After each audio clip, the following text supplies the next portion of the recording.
Well, the Timecop second opinions were pretty great. I'll start off with this one by Griffin. Done. And his name kind of sounds like Hang Nong Man, but it's actually Hagmanon. Griffin Hangmanon goes, not a full mullet, man. but close enough to be entertaining. 5 stars. Close enough to be entertaining gets 5 stars? I guess he just judges movies on people's mullets. Golan-Globus. What was that sweet reference they were making there on that? Hagamenium? Isn't that like an element? Hagamamam? Hagamama? Never has my name been so butchered. Yeah, it's such an exotic name. So exotic. He added extra letters to it. Yeah, a lot of people don't know this, but up until when that was released, I didn't know who Griff was. I actually sought him out. When I learned that he was from the Detroit area, because we all know I'm the deadweight. I'm the imposter of this team. Sure. I sought him out. I said, I need to do something creative with you because I need to be famous desperately. Please work with me. We're going full wrestling here, so we're just going to give the backstory. We've been working you all about this whole story that me and Murray met at a comic book store. Yeah. No. I want to be relatable to the nerds. Your lovable Griff is truly your hero, not Murray. Murray is not your hero. Griff's your hero. He heard my beautiful name on the podcast. How did this get made? Because it was hard because I got 3 different pronunciations of the names. I looked for first I talked to a guy named Griffin Hagamenium. Yes. And then Hagamama. And then I finally said... Hagamama is my favorite, which my mom never tried to work into her own name. The fact that... Because your mom's not creative. All the creativity went to you. It's true. Yeah. Every single ounce of I creativity... mean, your brother's a total trip, so, yeah. I mean... He is over in Disney buying every Star Wars piece of... Like Lego shit or something like that? Legos, toys... Were you a Lego kid? I fucking loved Legos, but back in even in my childhood, Legos did not come in sets. Yeah. They did, but they were super expensive. Even back in like the early 80s, they were really like the pirate ship was like the thing they had. Oh, okay. And I was like, I never got it. I can make a kick-ass wall with Legos. That's about all I could do with the Lego. That's what I fucking loved about it, though, because all we had, and you probably had a similar, if you ever were able to be around Legos, where it's just a bucket full of Legos. Yeah, we didn't have people. You would get the baseboard, and then you would build castles onto it, and you wouldn't know what you were doing, but 2 hours later, you were done doing it.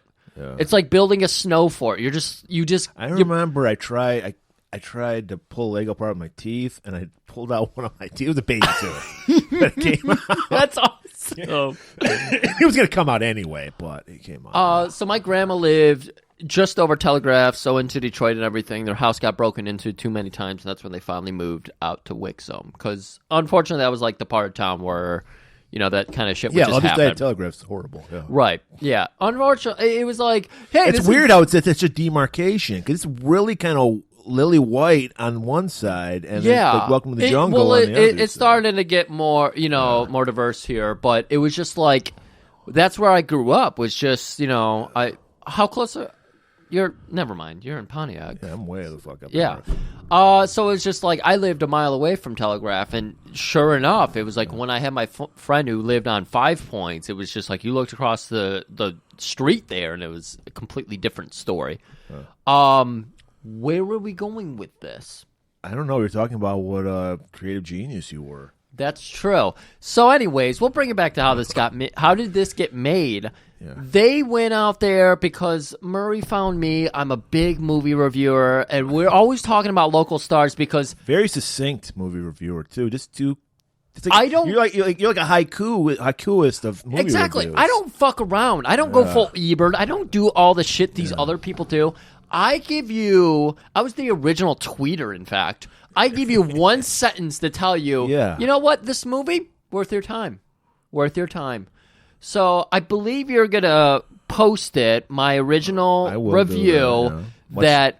I don't want to do it. I will do it. If Twitter is up at that time too. Yeah, I don't know. I might be making an announcement soon that we're leaving because that's the bravest thing you can do. That is the bravest thing you can do. The bravest protest. Not just stick around and troll the fuck out of this tiny dick guy who literally looks his name up and interacts with total strangers because yeah. he's so thin-skinned. Don't do that. Don't harass Elon Musk and troll him.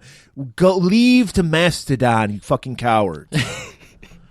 I just love that. And make sure everybody knows, too. Like, I'm making an announcement. Right. I'm leaving Twitter. Like, people worshiping him. He's a billionaire. I don't get Clearly, that at he's all. a genius. It's like... Clearly, he's on the spectrum, is what he is the most thin-skinned... He doesn't own YouTube, right? Because we might get thrown off for this. Oh, you're right. Yeah. You're right. He does not own YouTube okay, then. yet. Alphabet is still a very big company, so that's Google's parent company or whatever, Alphabet. God damn it, we're all over the place here, and I can't keep track. We're all over time. I'm also fully on the spectrum.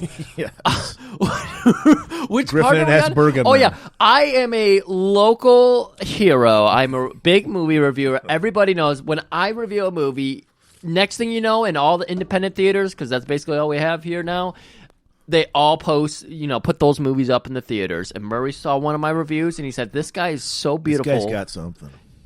I have an eye for talent. I don't have talent. I just have an eye for talent. Yeah. That's why I get all the guests for the show, because I know talented people because I have no talent. We read eyes. And, of course, we've told the story about how immediately when I met Murray, I put him up to the challenge of beat these Nintendo games. Prove your worth to me. I did them. And next thing you know, I'm getting flip phone screenshots of him beating what the video am I games. Do, How am I supposed to prove it? I know, right? Yeah. But he did it, and so here we are. So I had to beat Battletoads and take 3 years off my life. Also, the one voice you heard calling me Griffin Dunn, that's Nick Kroll. Fuck you, Nick Kroll. Yeah. Fuck you. You're not funny. I heard he's a rich kid. Rich kids are the worst. Oh, my God. Like our very own Kid Rock, the worst rich kid of them all. But fuck him. And then Paul Scheer called me Hagamanon, or whatever he called me. Hagamemnon. Like Hagamemnon? He's like thinking you're a character from the Iliad and shit. Right. Yeah. Way too far. Manzukis is fine. He called me Hangman. I didn't like him. I didn't like him on Brooklyn Nine-Nine.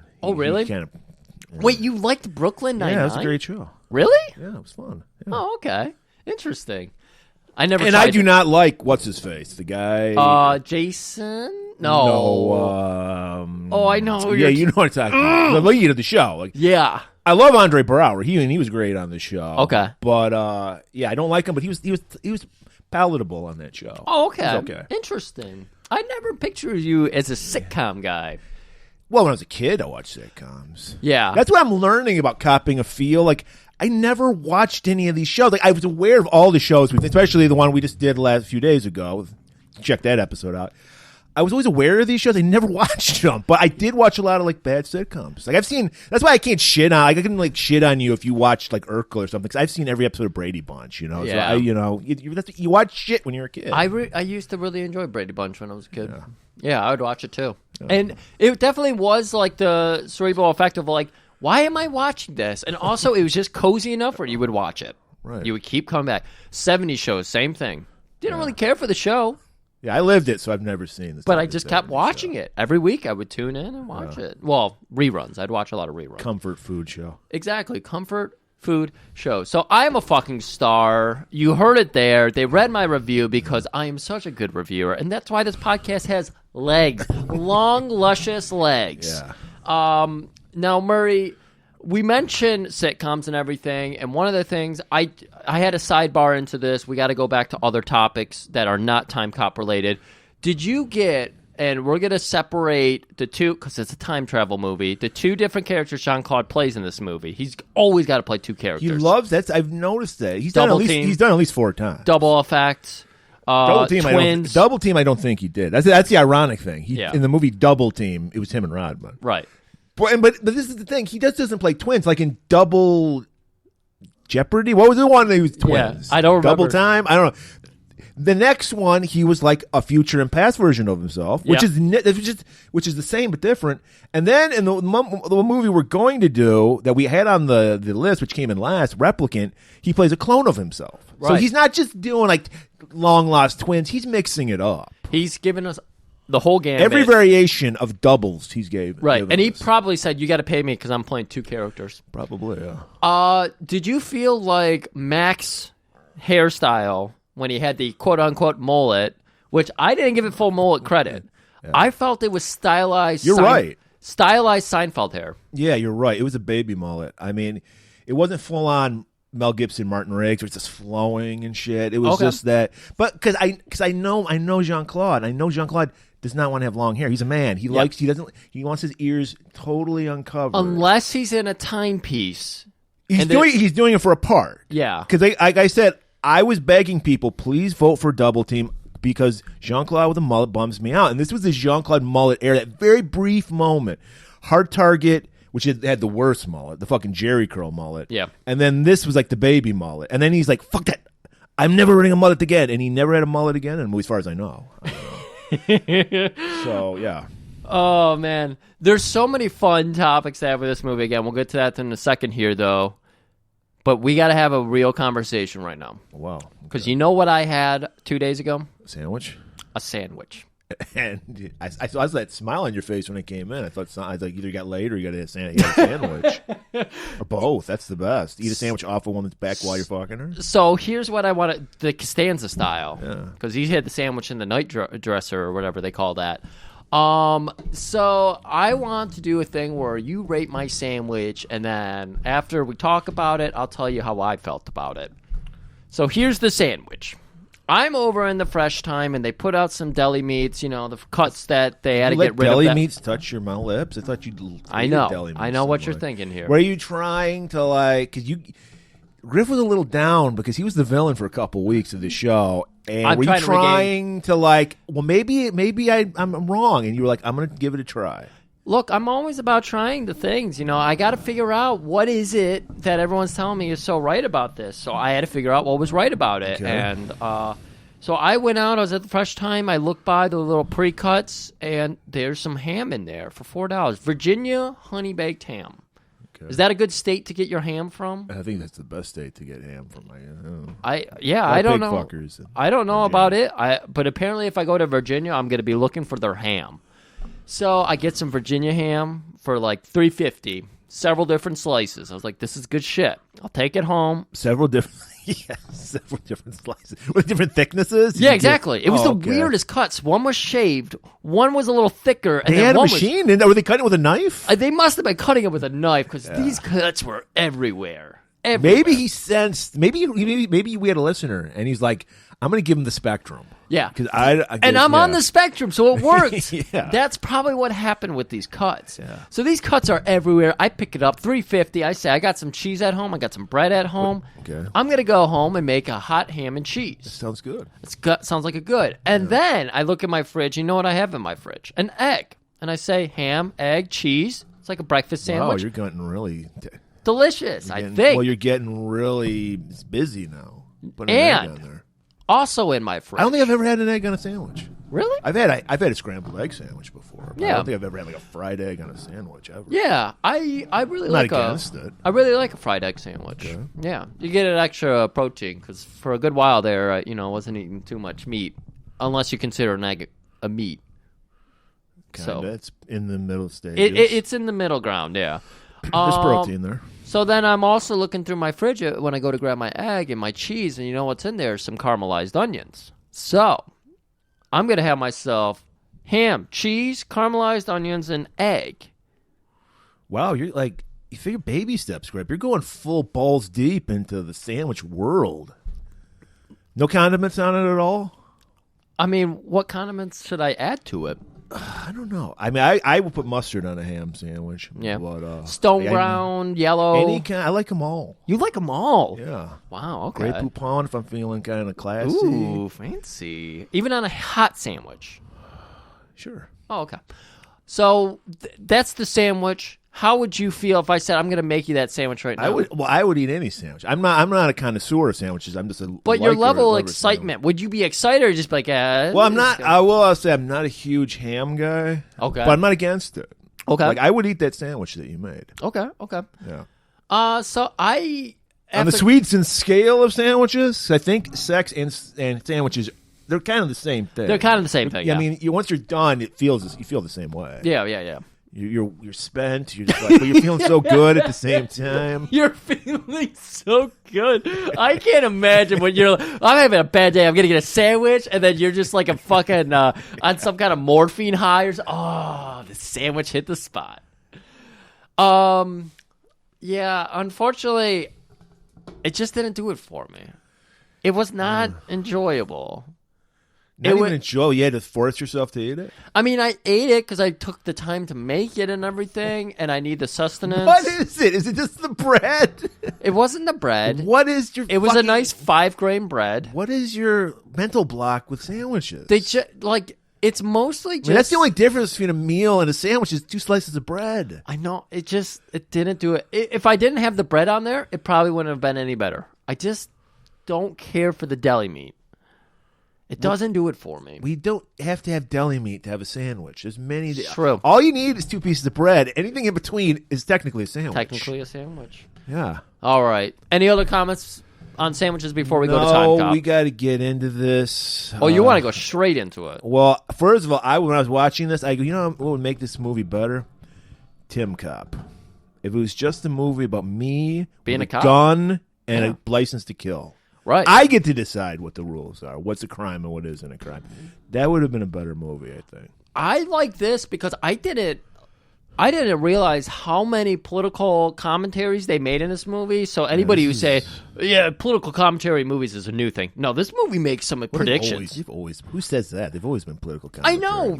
We just did a fucking month of 70s political commentary movies. Exactly. People just do not care to see it.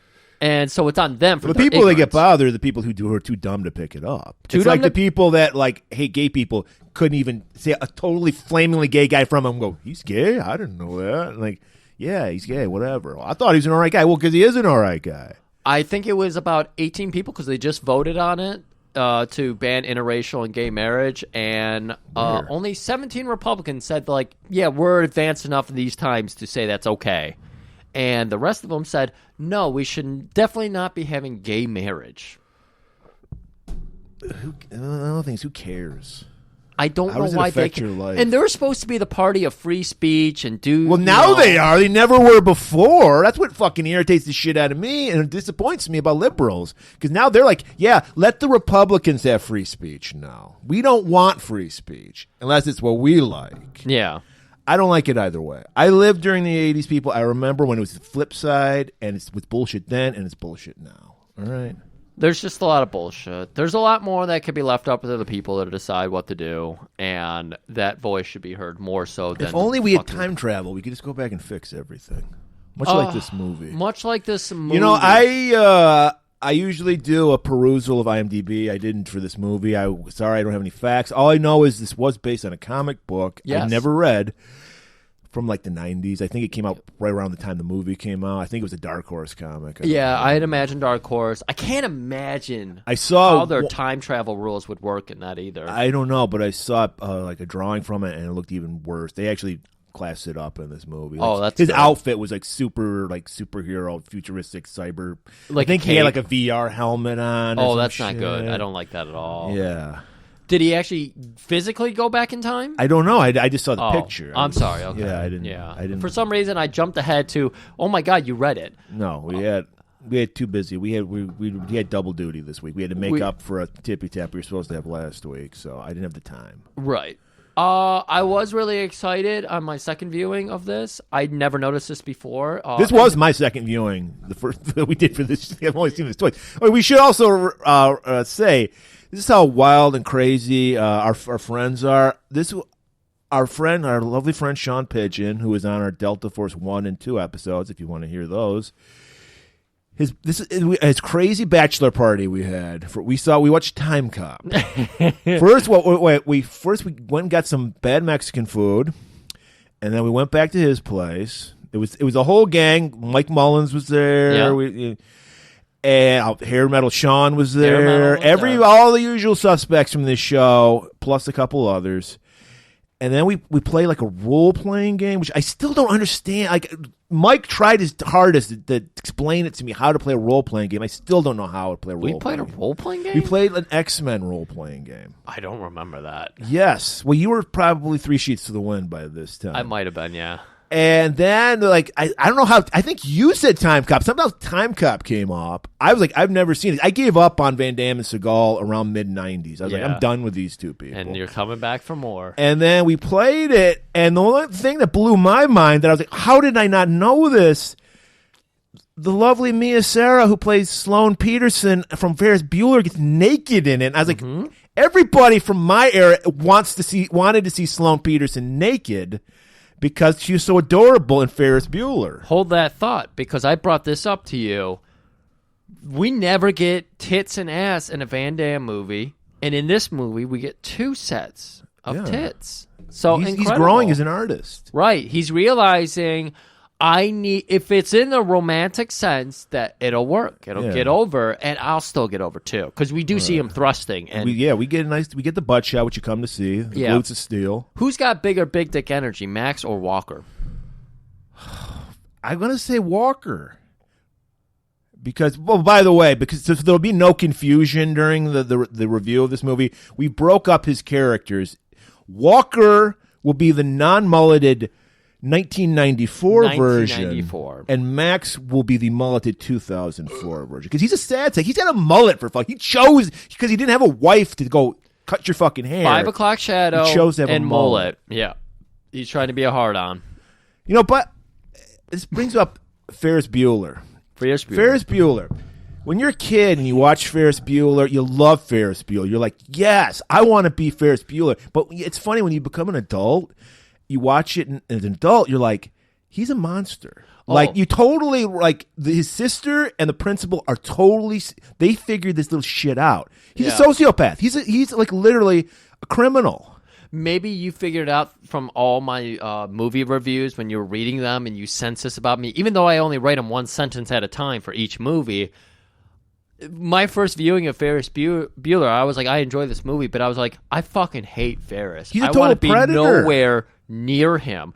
Of course, I was jealous of him because of Mia, or was that her? Mia? Yeah, that's her real name. Mia, okay. Yeah, well, that's the thing. So like he preyed on her because she was probably a couple years younger than him. It's like it's a guy, the 18-year-old dates a 16-year-old, right? And he took her virginity probably, and then he probably kicked her to the curb when he was done with it, probably. And then he preys on poor Cameron, who's obviously clinically depressed. Yeah, his dad probably beats him, right? And he's like, I need your dad's car. Yeah. And then when the car gets totaled, he's like, I got to go. See ya. I got to get home. Do some more hijinks. Right. Yeah. And the whole movie just portrays it as, hey, this fucking shark of a human being just does what a shark does. Right. Like, Bueller is probably like a senator now, like in that world. Like, he's like something like that. Kind of funny to bring it up. Like a Macomb. Or a Macomb. As Van Damme would say it. Oh. Honeycomb. He hit it really hard. Macomb. Well, he does do another Van Dammeism where they explain his accents. So that's right. In the first half of the movie, they explain. We've talked a lot about this movie. Are we ready? I think we're ready. I think everybody's ready because, hey, you guys chose this movie. Happy Thanksgiving, everybody. Here it is, your pick. I'm sorry. I'll let you get back to it. It's very bittersweet. Arnold's your guy. Van Damme's my guy, and we're just taking another one off the Van Damme list. Another good one, because there's plenty of boring ones. Believe me, I looked into it. I know, and we're probably not going to get to a lot of the boring ones. Yes. But out of the good ones, the 90s ones and everything, The Quest I still need to see, because I haven't seen it since I was a kid, and I did not finish that movie as a kid in love with Van Damme. I don't think you'd like. It's just fucking blood sport with more racist stereotypes. I know, but now I could probably appreciate something. It definitely fits in our wheelhouse. Yeah, exactly. We could have fun with it or something. But anyways, bittersweet Van Damme, another movie just chunked at the leg.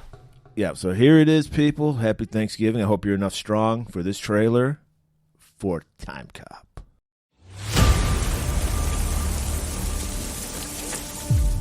You all remember Dr. Hans Kleindast? Well, for the past 20 years, he's been trying to keep his face off the cover of Time magazine doing research. His field of research has been time travel. Walker, how have you been, Lila? I'm not hurting anybody. We can't go forward because the future hasn't happened yet. It turns out if you go back and you change something, it's serious. It could be catastrophic. We have to form a brand new covert agency to police this technology and to actually protect time. It'll be called the Time Enforcement Commission, or the TEC. And this man seated next to me is Commander Eugene Matuzak of the Washington Police Department. He is our choice to run the commission. Agent Walker, I've heard a great deal about you. And I've heard a lot about you, Senator. The same matter can't occupy the same space at the same time. Going back in time is a pretty easy way to make money. I hope you keep trying to get you mad. I never quit. I cannot go back to save her. This scumbag is not going back to steal money. I had company this morning. My comm centers. Did they say that? I can't tell you anything. This guy's gonna roll right over you. Surprise. Don't go down. I really could care less whether you like me or not. Who sent you? You're not going back.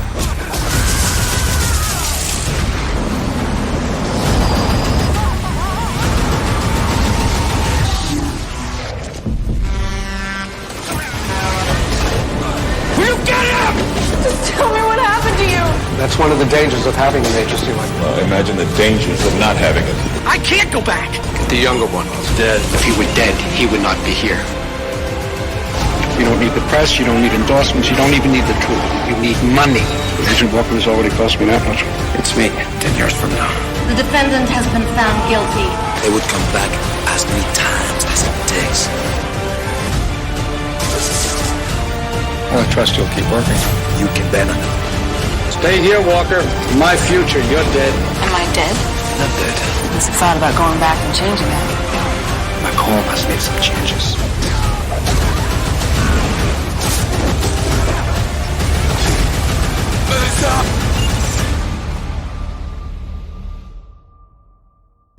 All right, Globies, just remember, we're not time travelers. No. We're innovators. Well, we're all time travelers because we're all moving into the future. We're all slowly moving into the future. And by the way, one of the rules of Timecop is you can't go into the future because the future isn't set yet. Right. So you can't go there. Can I just say, can we put a moratorium on time travel in movies? It's like the most overused trope, especially in the past 20 years. There's like been a million fucking time travel. Name one.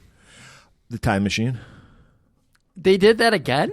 They did it about 15, 20 years ago. Oh, wow. Okay. So it's just barely in Looper. there. It's just, okay, Looper. And I brought that one up earlier. So that's still a movie. That's true. But you're like, I've got all these on the top of my head. The fucking Avengers movie, Endgame, they went through time. They did. Oh, fucking. Well, yeah. That's a comic movie. The future now, and Marvel's already started, the future now is alternate realities. Okay. You can get away with more shit. Because my big beef with, first of all, I don't want to think when I'm watching a Van Damme movie. You want to call it lazy booking. I just want to, yes, because there are no rules. Yeah. There needs to be a concrete set of rules for how we use time travel in movies. I agree. Because people just pull shit out of their ass all the time. Yes. It's frustrating. Do you feel like they did a good job with the time traveling rules in this? Or do you want to unravel I mean, I get the whole you can't go into the future because it doesn't happen. Okay. I get that. That makes sense. Yeah, this will be our temperature check here. I don't know if they were the first to do it, but what was there? There was some other thing that used the same. It was the 12 Monkeys TV show. Believe it or not, this was another time travel movie. When did that come out? Because 12 Monkeys was the 80s. No, or 90s. Yeah, it was the 90s. Came out recently. It was on Sci-Fi Network. Okay, sometime in the teens, 2000 teens. And they use the same trope where you can't meet your past or future self, and you can't touch. And occupy the same space. Right. Yeah. Or there will be like some explosion. I don't know why it would explode or anything. Yeah, you turn into a horrible CGI blob. Yeah. Even for 94, the CGI was rough in this movie. And we're not spoiling anything. Just don't worry about what we were just talking about. Yeah. Yeah. And so, like, okay, that makes kind of sense, I guess. I like, yeah. You can't. I like so that too one. bad you can't go into the past and fuck yourself or anything. You can't do that. We'll get in obviously more of the nitty gritty on the time traveling. But first up, we're time traveling back to 1863, Gainesville, Georgia. End of the Civil War. It's just outside of peach season, everybody. So don't worry. Because Georgia is obviously famous for peaches. It's the peach state. Murray makes a trip to, you probably have never noticed, but Murray exits the show for 2 weeks at a time when the peach season is on, just to go down to Georgia. I actually own a peach grove. Of course you do. Which I have to sell because Griff, we've explained how Griff has a gambling addiction. Yes. He put all our money in crypto, and now we're broke. We have no money. I really did. I tried really hard to make us another billion because I thought you wanted a second peach farm. Right. Well, I wanted what are those things called? FTRs. FTRs. NFTs? NFTs. I wanted a peach, like a peach that no one could have. Right. A NFT. digital peach that no one could have. And, of course, the image you gave me was the one from Microsoft. They really are sucker born every day. I don't know what to say about it because everybody wants Matt Damon lie does? I know. It's funny because it's like, you know, when we think about it in the past and get-rich-quick schemes and snake oil salesmen, we look back at that and go, wow, those guys were fucking fools. And here we are. I said that now. I said people investing in crypto are fools. Exactly. And it's like, I get that there's probably going to be a world currency, and that's what they're kind of latching on to. It has to be backed by something, though. But it has to be backed by something. They're like, the blockchain is the most secure thing. And I used to work with crazy tech bros with smart brains, and they were like, oh, no, blockchain is fucking real. 6 years later, and all the experts above them are just like, no, blockchain's a fucking joke. It is so easy to crack. And what's wrong with cash? I don't get what are strippers going to do? Come on. Murray, it's not about that. It's about investing in something that'll make you more money. All I know is, and what I heard, from what I heard, and I don't know why, it uses a tremendous amount of energy. Yes, because of computers and algorithms. Yeah, it's ridiculous. Yeah, it's the worst fucking thing ever. And it pollutes the environment, stupid. Even though a lot of left-wing people support crypto for some reason because it's cool. I don't know. It's the desperation of people to get ahead in a world that's getting worse. Well, that's what's driving. But that's the irony is they're making the world worse by investing in this. Exactly, 100%. And it's, again, selling a product that no one gives a shit about. It's like when you go to somebody who says, my life has meaning. Oh, what do? Do you, like, build something for charity? Oh, no, I sell real estate. I found myself. Murray, selling real someday estate. We're going to have a tippy tap where we just go on a journey about Tim Murray. Yeah. And we're going to find you. We just learned that I'm the drip of the show from the top. You're the stars. Right. So. And another person trying to make a quick buck here is a time traveler. Yeah, he's missing a tooth, for Christ's sakes. Fuck, man, he looked like Griff. That's the tooth I'm missing, too. And he is standing in front of some Confederate soldiers. They're probably absconding with some Confederate gold because the war's over. They lost. You can tell this guy's a liberal cuck because he doesn't even fucking salute these soldiers. No, he didn't thank them for their service, even though they were serving the wrong side. Wrong side. But you still got to thank them. You still got to thank them. Fighting for your rights. Man in a uniform. Any man in a uniform you got to thank. Right. And he was the fighting spirit still prevails. Yeah.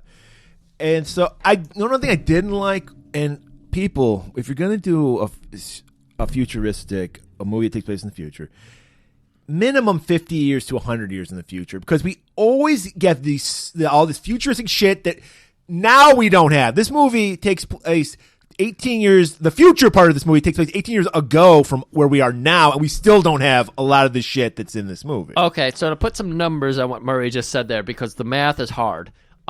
This movie was made in 94, and the future for them was 10 years later in 2004. Yeah.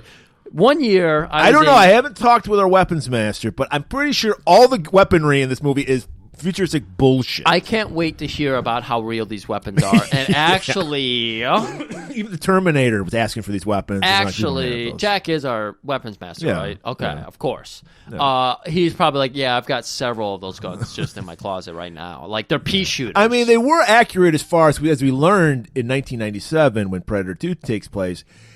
It's not about the gun, it's about the scope. So you just put 12 scopes on a gun, it makes it just more futuristic. I love this because they're super accurate because there's 12 scopes. It's the whole Vince McMahon adage, it's all about the sizzle, not the steak. Yeah. Put scopes on it, make big barrels, big silencers, lasers, shit, multiple lasers especially, and you got yourself a prime gun.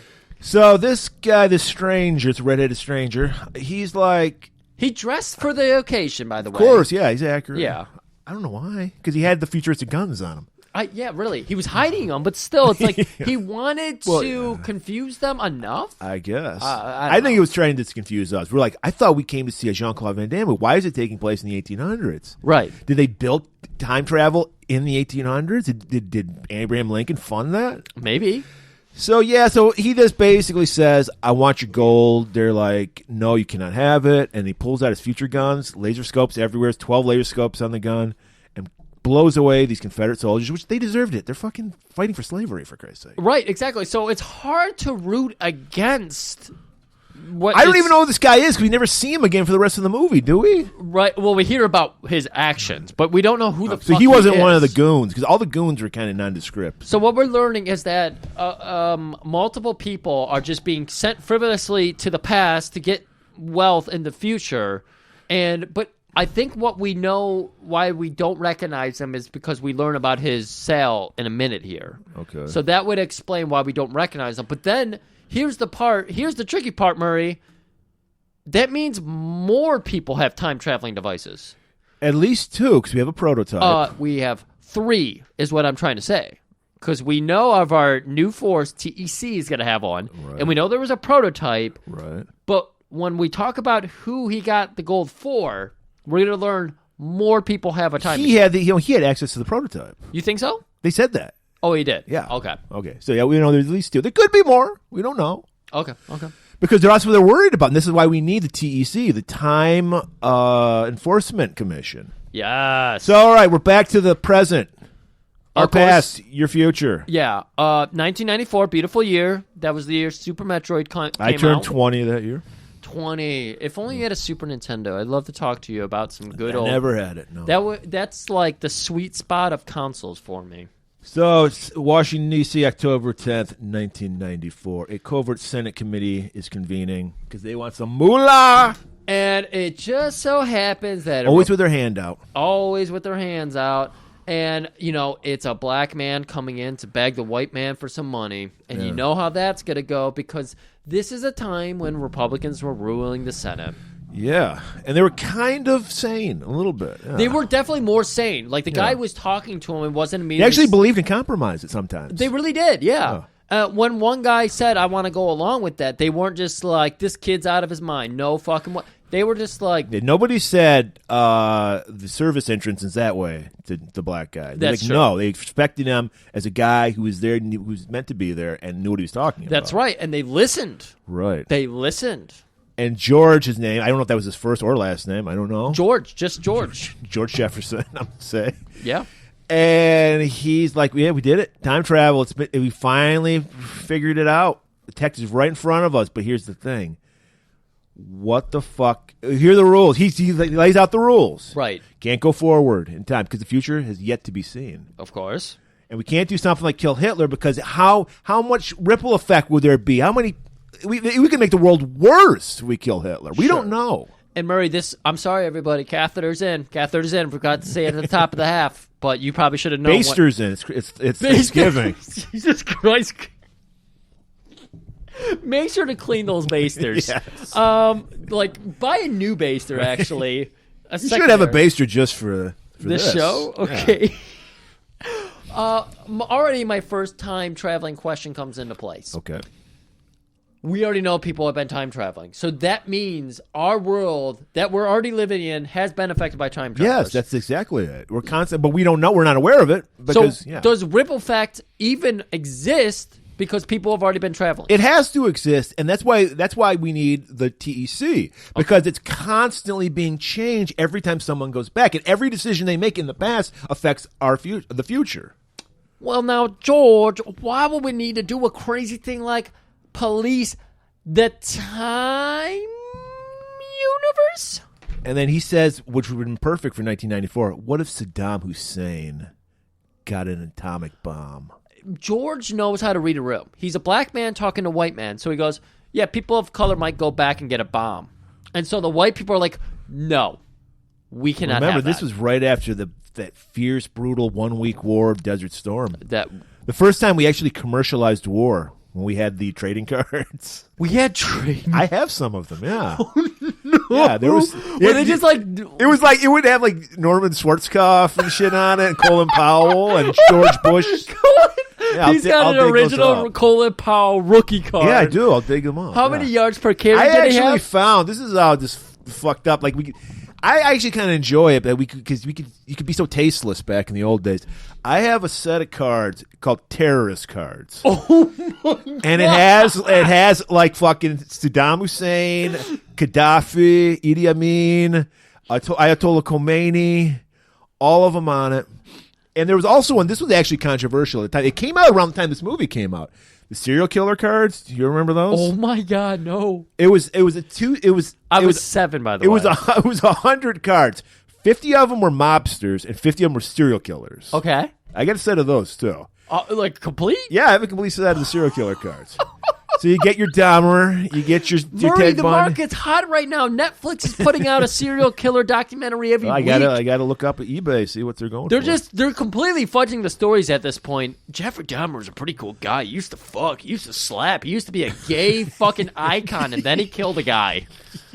And then he killed a guy. And the Republicans turned on him. Exactly it. They made Dahmer sexy. Everybody joke. YouTube, we're kidding around. YouTube, please. We told you, get the basters. So, okay, what we're saying is, yeah, so like you said, it's like brown people might take over the world. And they're like, oh, funny. Here's a blank check, young man. Do whatever needs being done. But then a young, up-and-coming Ted Cruz, if you will. Okay. We'll get right there. Because he's saying, yeah, well, we know you're going to sign on because of that, but we already suspect that there's been one ripple effect. So they feed him a little bit more before they get the sign on here. And so he's like, a ripple effect? What are you talking about? Well, the CIA just interrupted an arms deal. Terrorists were being sold weapons, and they were being bought with gold bullion. Gold bullion! From I got 1863. 1863 gold bullion? Yeah. That was the best year for gold bullion. Was that stamped with General E. Lee's signature? You damn right it was. I don't have any of that. How did they get it? And then that's when a young up-and-coming Senator Aaron McComb, he's like, why don't we just, he's like, I'm going to head this, like, committee on this. Like, 'cause he's got to make his bones. You know, he doesn't want to just be a senator. He wants to be president one day. Right. He's got big political ambitions, and he sees opportunity here. And we're going to learn later that he's even in bed with the fucking Zuckerbergs of the world. And he's like, the metaverse you're telling me about is going to be hot. We're going to be fucking virtual women all goddamn day. I'm not going to fucking let my dick touch pussy. I like a dry dick. Like my friend Griff, movie reviewer extraordinaire. You should be all in on Meta. You're like, ugh. Murray, we're wearing meta gear right now because we don't meet in the same room. Also, spoiler alert. We actually do. That's the weird thing. We wear virtual VR gear and we're in the same room, but we're like seeing virtual reality versions. We're disgusted by each other at this point. We've been doing the show for so long. We are back to back. We're not looking at each other. Oh, of course. Yeah. But our shoulders are touching. Yeah. What is this episode? Anyways, so we learn that McComb is all aboard. He wants to be a big name on top of the tech world. Right. All right. Cut to, this is 94. We still went to malls, people. And you took your lady, even if you were married and an adult, you still took your lady to go to a date at the mall. How many dates at the mall did you go on? A couple. I don't really call them dates, but you would hang out at the mall. You would hang out I'll meet you at the mall, or I'll take you to the mall. Take you to the mall. Take you to the mall? Yeah. Yeah. Did you shortstop them? Papa Costanza style? Like, oh, red light, and then you reach across to make sure they don't lean forward, grab the tit? That's what I'm asking you. No. You never did that? You were too respectful? I was too mature to do it. Too mature? That's a mature move. Grab a tit? Hit the brakes and grab a tit? Out of concern. That they'll what, fall. for what? For breast cancer? What? No, well, yeah, a little bit of that if you need to go that direction. Anyway, we see our hero, Jean-Claude, beautiful hair, cut right above the ear. You see those naked ears, they're beautiful looking. So this is your Van Damme in this movie? Yeah. Yeah. Van Damme looks like an adult. Yeah, okay. And even the jacket with the sleeves pushed up? Oh, no, I was going to comment on that. Have you ever in your life worn a jacket and pushed the sleeves up? God, no. Ever. It's horrible. That was horrible. No. Yeah. That's such like an early 80s look, too. I don't know, like oh, no. I didn't like it. No, I didn't like that part. Anyways. Well, we know Jean-Claude and fashion don't mix. So, this is true. He's got his mom jeans pulled all the way up to his nipples in this movie, as usual. Right. He's got his big Wolverine boots on. Oh, Murray, Wolverine boots. Where did those come from? I'm going to say North Dakota. Yeah, Grand Rapids, Michigan. So he sees a beautiful... We're actually in the middle of a lawsuit right now because they poisoned one of our rivers. Okay. So he sees a lovely young lady, and he's just like, she's looking at something. I don't remember, like a clock or something. I think there's a lot of fucking allusions at time and clocks. Oh my God, there's so many fucking clocks. There's a character named Kronos for some reason, and he's not even a major character, just to fucking throw in clocks and time. Right. So we actually follow Melissa, who we're soon to learn is his wife. She's got a very serious look on her face, like she just saw a ghost from the past. And she's very, like, conflicted. We don't know. And we don't understand why. I mean, we understand why, but now we're telling you we don't understand why, because this is how the continuity works. You're not supposed to understand why. This is how continuity works. Kronos told us. And so she's walking over, she's looking at clocks, and she's just, like, beside herself. And then this man comes up, "Hello, I would like to tell you I have time for you to satisfy a woman." That was so slick. How could a woman turn that down? Yeah. I don't know if you have enough time. I'm meeting my husband. Oh, he sounds like a sexy boy. He's probably late. You should just turn around and fuck me here. And she's like, maybe I will. And then it's like, oh, it's just a meet cute. They're a couple. And they make out fucking hard. He puts a hand on her pants. I didn't think Mia would go along with that, but Jean-Claude She didn't have a job for a while. So, she didn't? Ferris Bueller sequel did not pan out. You're right. This is probably like 7 years later. Yeah. And so, yeah, she's like, I got to get fingered by Jean-Claude in a mall? All right. Me too. That's my favorite card from that Cards Against Humanity game.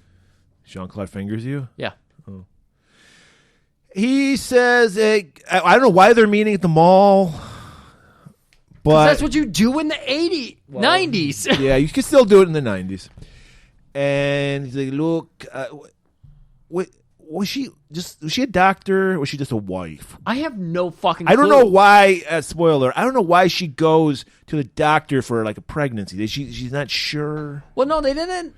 Oh, yeah, I guess. I just assumed she worked there for some reason. I don't know why. I guess I'm just too so much of a feminist. I assume if a woman's at a hospital, she works there. Well, we also got to remember changing the bedpans, of course, but she's working there. You're also concerned, of course, because here at Golan-Globus Theater, we're always concerned about the bechamel test, and this movie doesn't.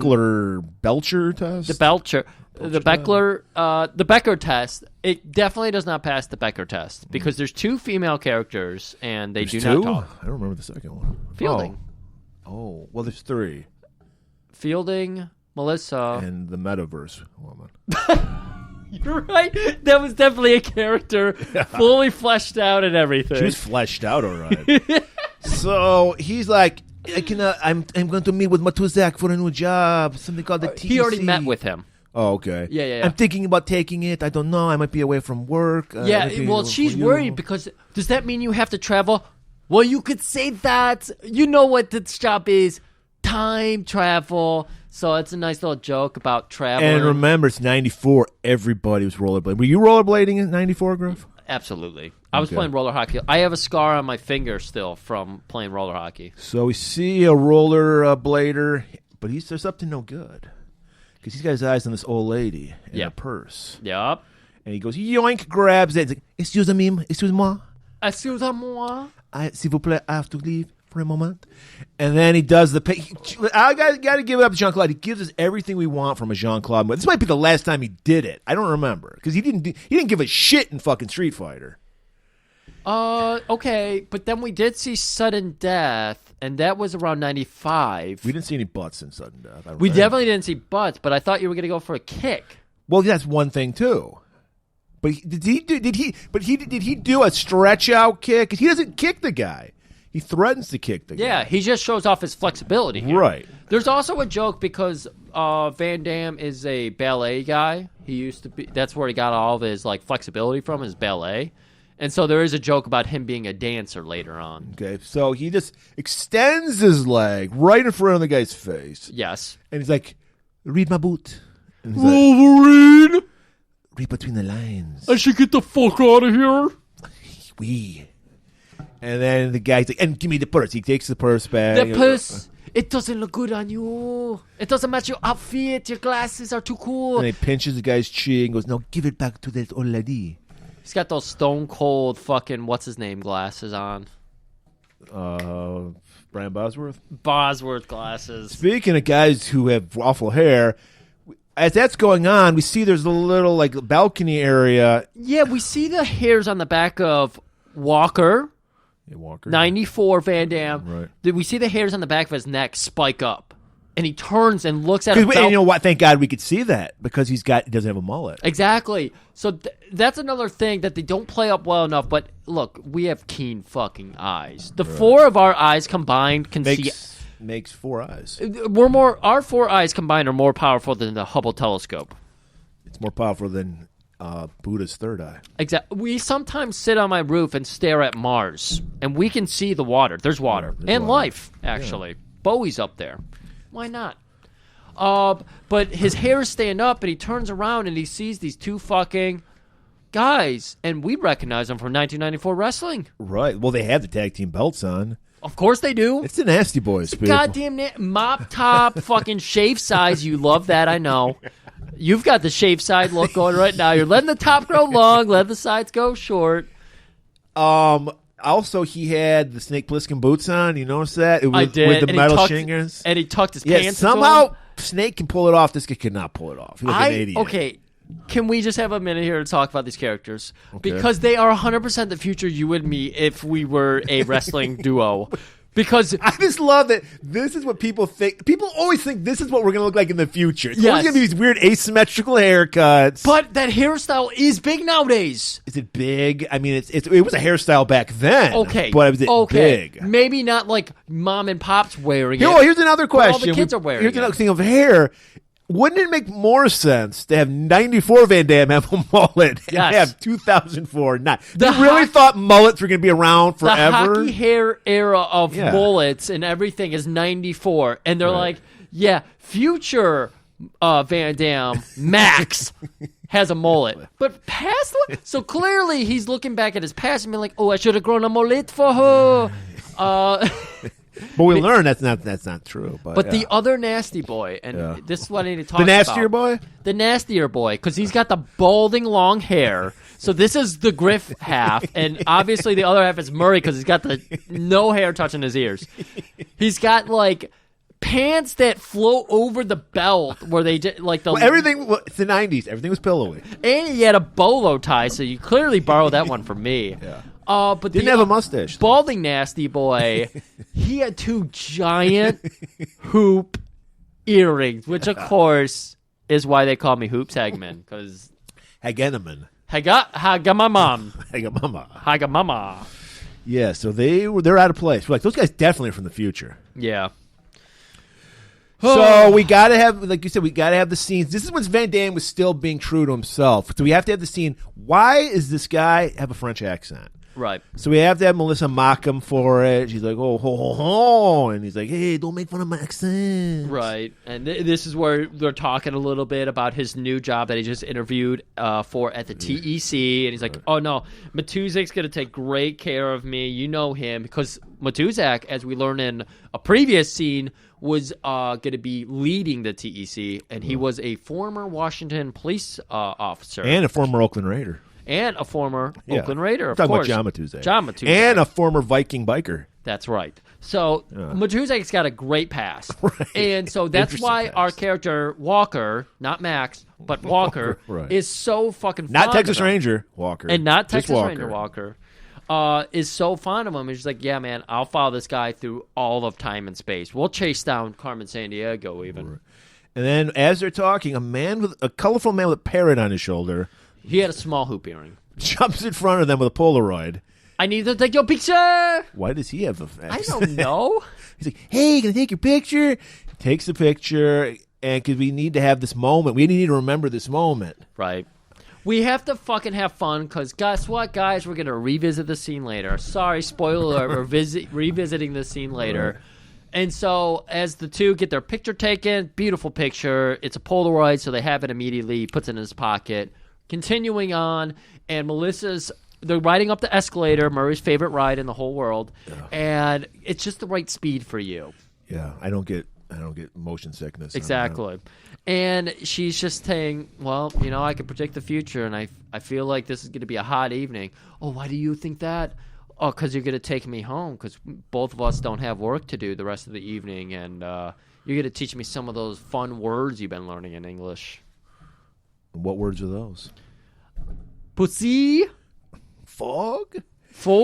So we get, like Griff pointed out, shrimp. I think this might be he's definitely into some shrimp, and we don't rarely see. We see the Van Damme about to fuck, and then post fuck where he's pulling his underwear up so you can see his butt. We never see a fuck scene out of him. Yeah, and I feel he's like maturing as an actor. I feel like this is one of the only fuck scenes Van Damme has ever It's done. the only one I can remember. It blew my mind when we were at that rager of a fucking bachelor party where we got our young boy of the crowd high for the first time. Oh, Pavel got high? Yeah. Oh, boy. On weed. It was weed, people. It was no big deal. Yeah, no, we weren't doing full meth. No, I was, but yeah. But, well, you're so good about your meth habit. That, I know. I keep these are my. I still have my original teeth. It's That's amazing. how good I am. Well, you do wear a mouth guard all the time. Yes, that's why I wear a mouth guard. Hey, I'm thinking ahead of time. That's smart. So yeah, Griff, sweets and scale. What do you give this scene? I feel like Charles Griff would probably rate this a little bit higher because, I was a little It was more a into little Van too Damme. short for me. It was a very quick scene. Music was right. It was fuckable music, definitely. Fuckable music. Movements, pretty good. Sexual movements? Again, yeah, sexual movements. Again, Sexual choreography, was that good? Van Damme, Ballet Man, Mia clearly into this. Like, we get a shot where you see her face and her tits. So we know it's her, yeah. So we know it's her. Yeah. And so I got to say, not over the top. You don't see a fireplace. The lighting's mid. That's true. So I give it a 6.5. Wow. Okay. It's above average. Yeah, it's above average. But barely. Yeah, it didn't blow me away. Yeah, like you said, there's no fireplace. Right. No stockings. Right. I'll give it a 7. You give it a 7? Yeah. Well, wow. because I've never seen Mia Sarah's tits. So. Oh, okay. So you've been harboring that feeling for a while, and that's where that comes from. Okay. Yeah, it's a Generation X Because thing. what I always thought was like the only way I could see it is if you really wanted to see Van Damme thrust into a woman. We get to see Van Damme. Well, you thrusting. do. Yeah, you get a zoom in on the butt, the glutes of steel, and you see the contraction of the thrust. So yeah. I thought that was what you were going to go for, but I forgot about the Mia connection. Yeah. Okay. So that makes sense. So later that night, storms are brewing. Yeah, and I was waiting for the scene where he's pulling his underwear off, but no, this is a little more tasteful. Yeah, you're just getting the thrust. He goes full Seagal and he pulls the blanket up over his nipples. Yeah. And she's like, I have to tell you something, Walker. She even calls her husband by his last name. That's weird. And a name she shares. Just as she's about to say it, the phone rings, and it's Matuzak. And he's like, oh, shit, I have to go into work. That there's no better time than the present. Right. And so she's like, oh, and we're thinking, what does she have to say? Because she looks really distraught. What's going on here? Right. She goes downstairs, waits for him by the fireplace. See, this is a John D. Hart love scene. Right. If they fucked in front there was a bowl of ice, right? If they fucked in front of this fireplace with that bowl of ice, 7.5 easy. Well, it was Van Damme's first love scene, so cut him some slack. So Walker's coming down the staircase. Look, you know the thing. Thin blue line. If it's not me out there, this world is gonna collapse into complete disarray. I gotta go to work. So he goes outside, and he's immediately hit by the Nasty Boys with a chair shot. Nasty Boys. While that's going on, some goons enter the room and grab Melissa, take her upstairs. Enter the house. Right.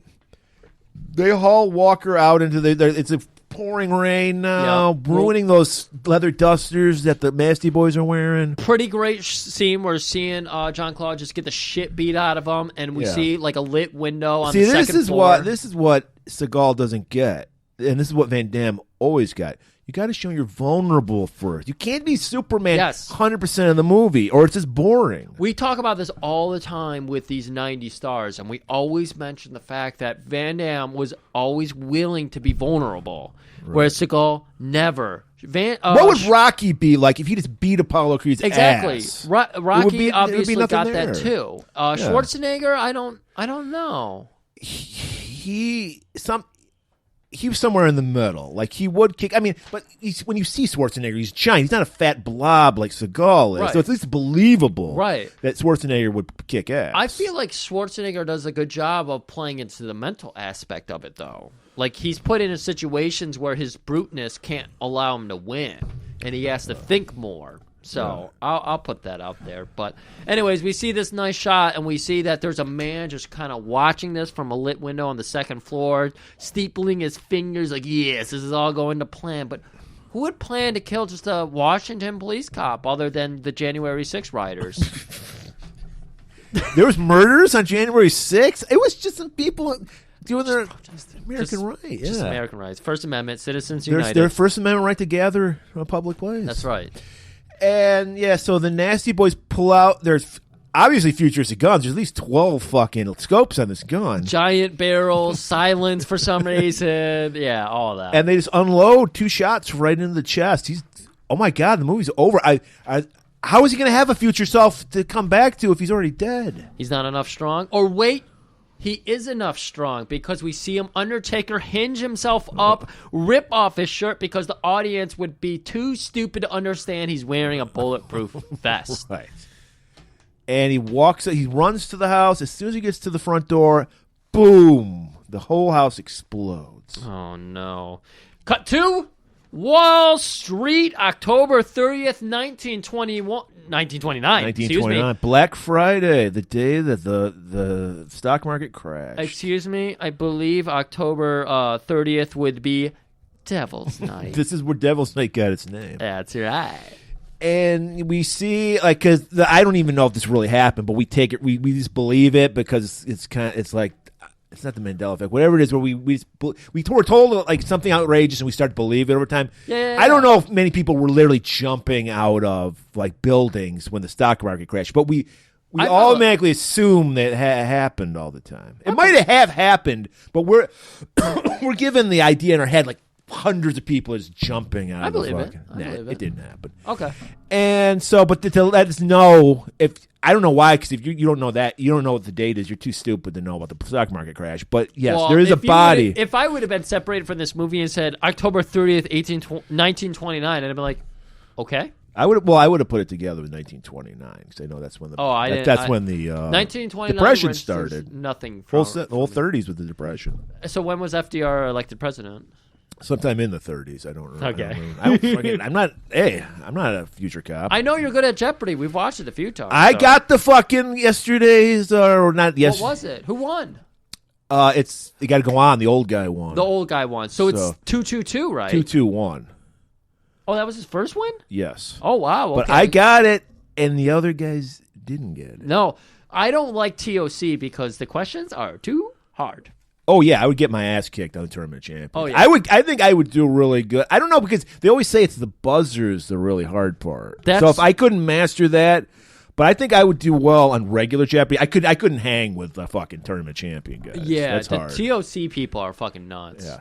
Anyway, so it's we see a body that's like being covered up. They just jumped out of a building, and we see this guy very happy, Mr. Atwood, just being dropped off by his limo driver, Mr. Atwood, Mr. Atwood, Mr. Atwood. There's people fucking dancing on the street for him.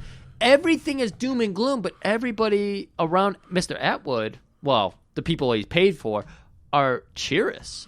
And Mr. Atwood's walking in. He's floating on a cloud. You can barely even see his feet moving because it looks like he's floating. He's making jokes about the guy who tragically killed himself. Well, his wife was ugly, so hey, forget about it. Goes up to his office. Have you guys heard this Dane Cook joke about fucking a coconut? Oh, it's hilarious. They won't get that humor for another 80 years. Wait, 70 years. Little less than that. 65 years. Okay, all right. Is he got it? Do you got it now? That's accurate, actually. 65 years. I want it to be accurate. Yeah. I don't want you fucking with some Dane I don't want to be a monkey fucking a coconut. Right. So he goes into his office, pulls on his fucking Beats by Dre headphones, and be like, wow, those look very futuristic. Those look very 2004. Yeah, right. He's wearing it just like all of our favorite professional athletes wear it. Around the neck? Did you see the Mio Yiannopoulos? Who's the Milwaukee Bucks guy? Giannis. Yeah. I don't know his last name. I can't remember. He wanted to practice his free throws like we know all NBA players hate doing because they just want to shoot at about 30% clip at the free throw line. Right. And the guy was trying to work on the rim, and he went over and pushed the ladder down. The guy thankfully was not on it, but he pushed the ladder down and was like, get the fuck out of here. I'm practicing. That's people get money. They change, man.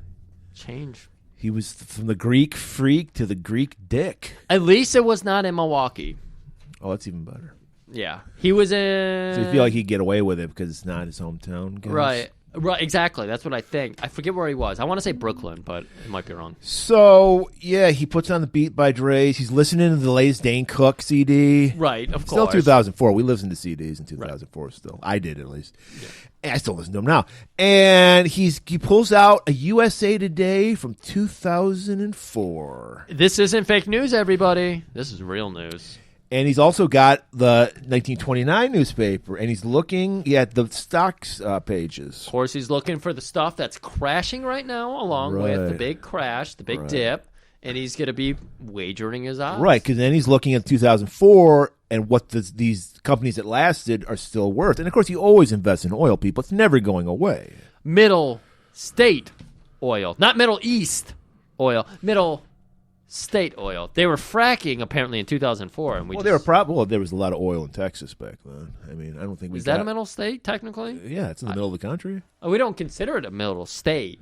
Well, we don't say Midwest. Yeah, but I mean, if you technically it's in the middle of the east country. to west. Yeah, it's kind of in the middle there. Yeah, that's true. Okay. So he is using. He's seeing the time travel being abused right before our eyes. Yeah.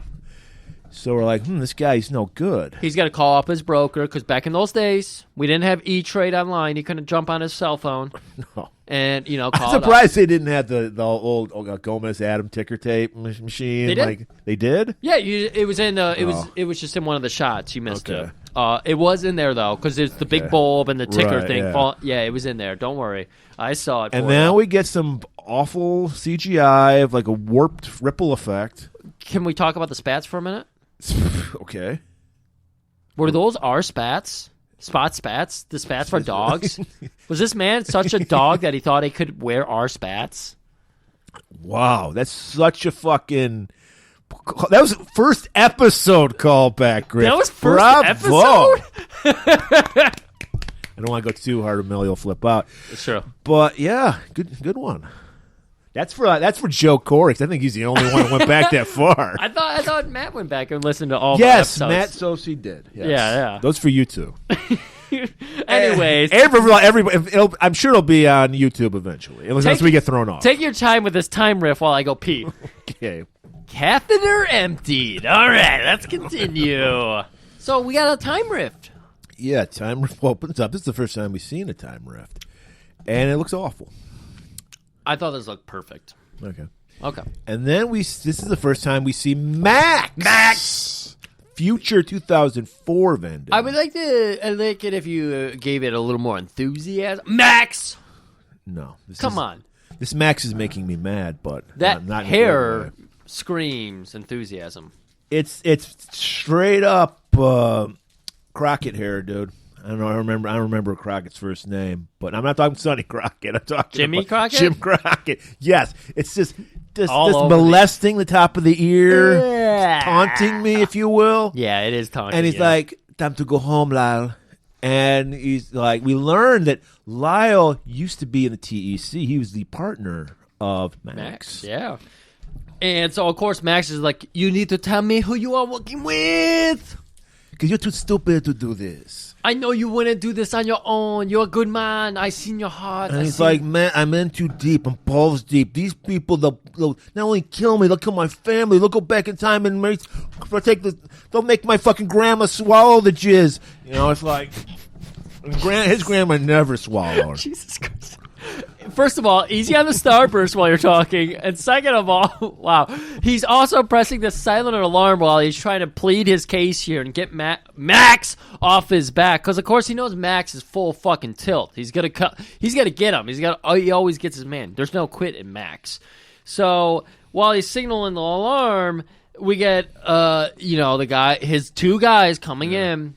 old-timey boxer guy 1920 goons with the mustache curled up and everything. The handlebar mustache. He's like, I went 12 rounds with John L. Sullivan.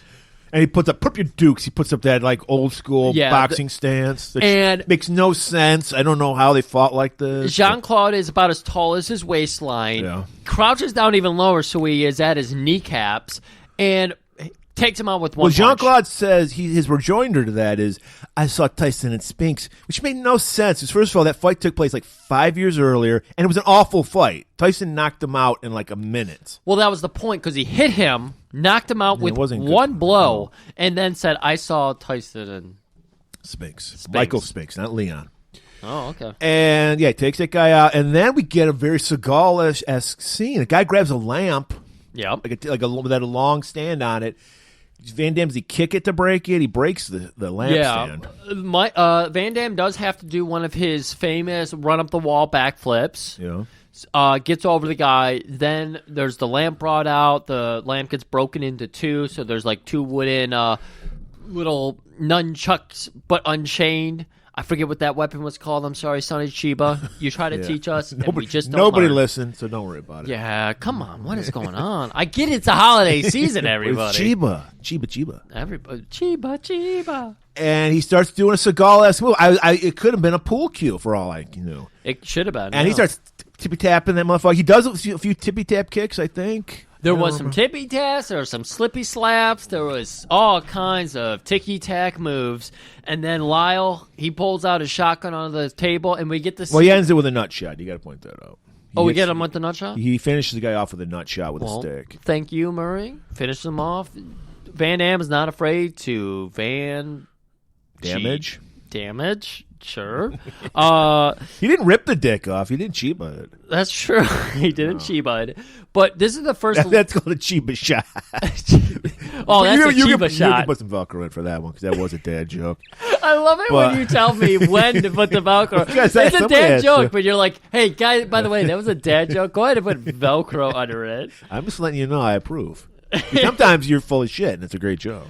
My favorite is when you don't realize it, and then I put the Velcro in, and you're none the wiser. But I love when you tell me, hey, Griff, that was a dad joke, because you're so proud of it, like a real dad. You probably do have some kids out there somewhere. That's why your dad jokes are so keen. Anyways, Lyle pulls out a futuristic shotgun, and this is the first time we get to see one of the futuristic guns in full light. And it is not good. Yeah, you don't need to put a scope on a shotgun, people. That's why it's a shotgun. The opening for the bullets or BBs or shells, whatever you want to call it, to come out, instead of being just like a normal circle, it's like a vertical slit. So it's a vagina. So that makes it more powerful. I don't know. I have no fucking clue, but it looks awful. But they have to futuristic it up, you know. Yeah. Looper. That's what the gun looked like in Looper. I don't remember. Looper stole this movie's idea for guns. Well, I'm sorry to hear that. Anyways. He's just like, he pleads, he can't hit the target, obviously, because, like, you can't hit Van Damme. It's too fast. So Van Damme gets a hold of him, and he's like, please, don't take me home. I just want the name. Have you ever heard of Senator Aaron McComb? You know the guy running for president right now? You can't touch this guy. He's too powerful. He will kill my family. Please, just let me die in the past so my family can survive. No, I'm sorry. You cannot do that. And does Lyle throw himself out of the window? Lyle goes running, but of course, Max is right on his ass because he knows that Lyle's up for suicide. He's been talking crazy here. So he's like, this guy is clearly suicidal. And it would totally at this point. fit with the milieu that we're in with the Black Friday, because it would make perfect sense for someone to jump out a window. We established that in the beginning of this scene. Exactly. So he leaps out, Max grabs him, and then he activates his tracking modulator. Yeah. And then 2004, Tech HQ. 2004. Yep. Max is hauling in. We don't even know what we have yet to see how awful the whole time travel process is. Okay, that's why they only did it for one scene because it's so awful. Right. So we just see him hauling him in. Of course, because we're in a secret ops thing, so everything's got to be darkly lit. Darkly lit. We can't forget that when they were falling, they almost crashed into the ground, and the bellhop guy sees Doorman, them, yeah. and he goes, "Oh, Faith and McCoy," because people just disappeared in front of him. What did he say again? Faith and McCoy.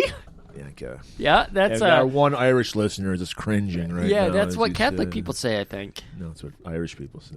Irish Faith and Bagora. Faith and Bagori. So, of course, he's freaked out and all that. They go back in the future, and this is... I can't wait. I thought this was 2099 because it's straight up Judge Dredd fucking justice going on This here. is Judge Dredd justice, but it's also... I can't think about this show, Murray. Blast from the Past. JAG. TEC theme JAG television. That's what we're about to see here. Okay. I Okay. don't know. I've never seen JAG. Neither have I.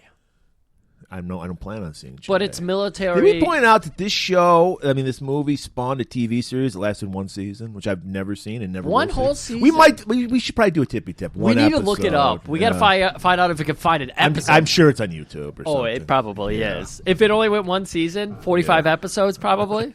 No, probably. No, it was a network show, so it probably only went 20. 20. It only went 20. Yeah. Well, yeah, I forgot you're so used to the 9-episode seasons we have now. I mean, I'm not... Never mind. So, yeah, he's brought in for the judge. This is how futuristic it is. It's a female judge. I was like, what's going on? What are they doing? I didn't even think about that. It just didn't even dawn on me. Wow, how evolved you are. I did say this bitch is probably on the rag. Right. She was, because she sentences him to death.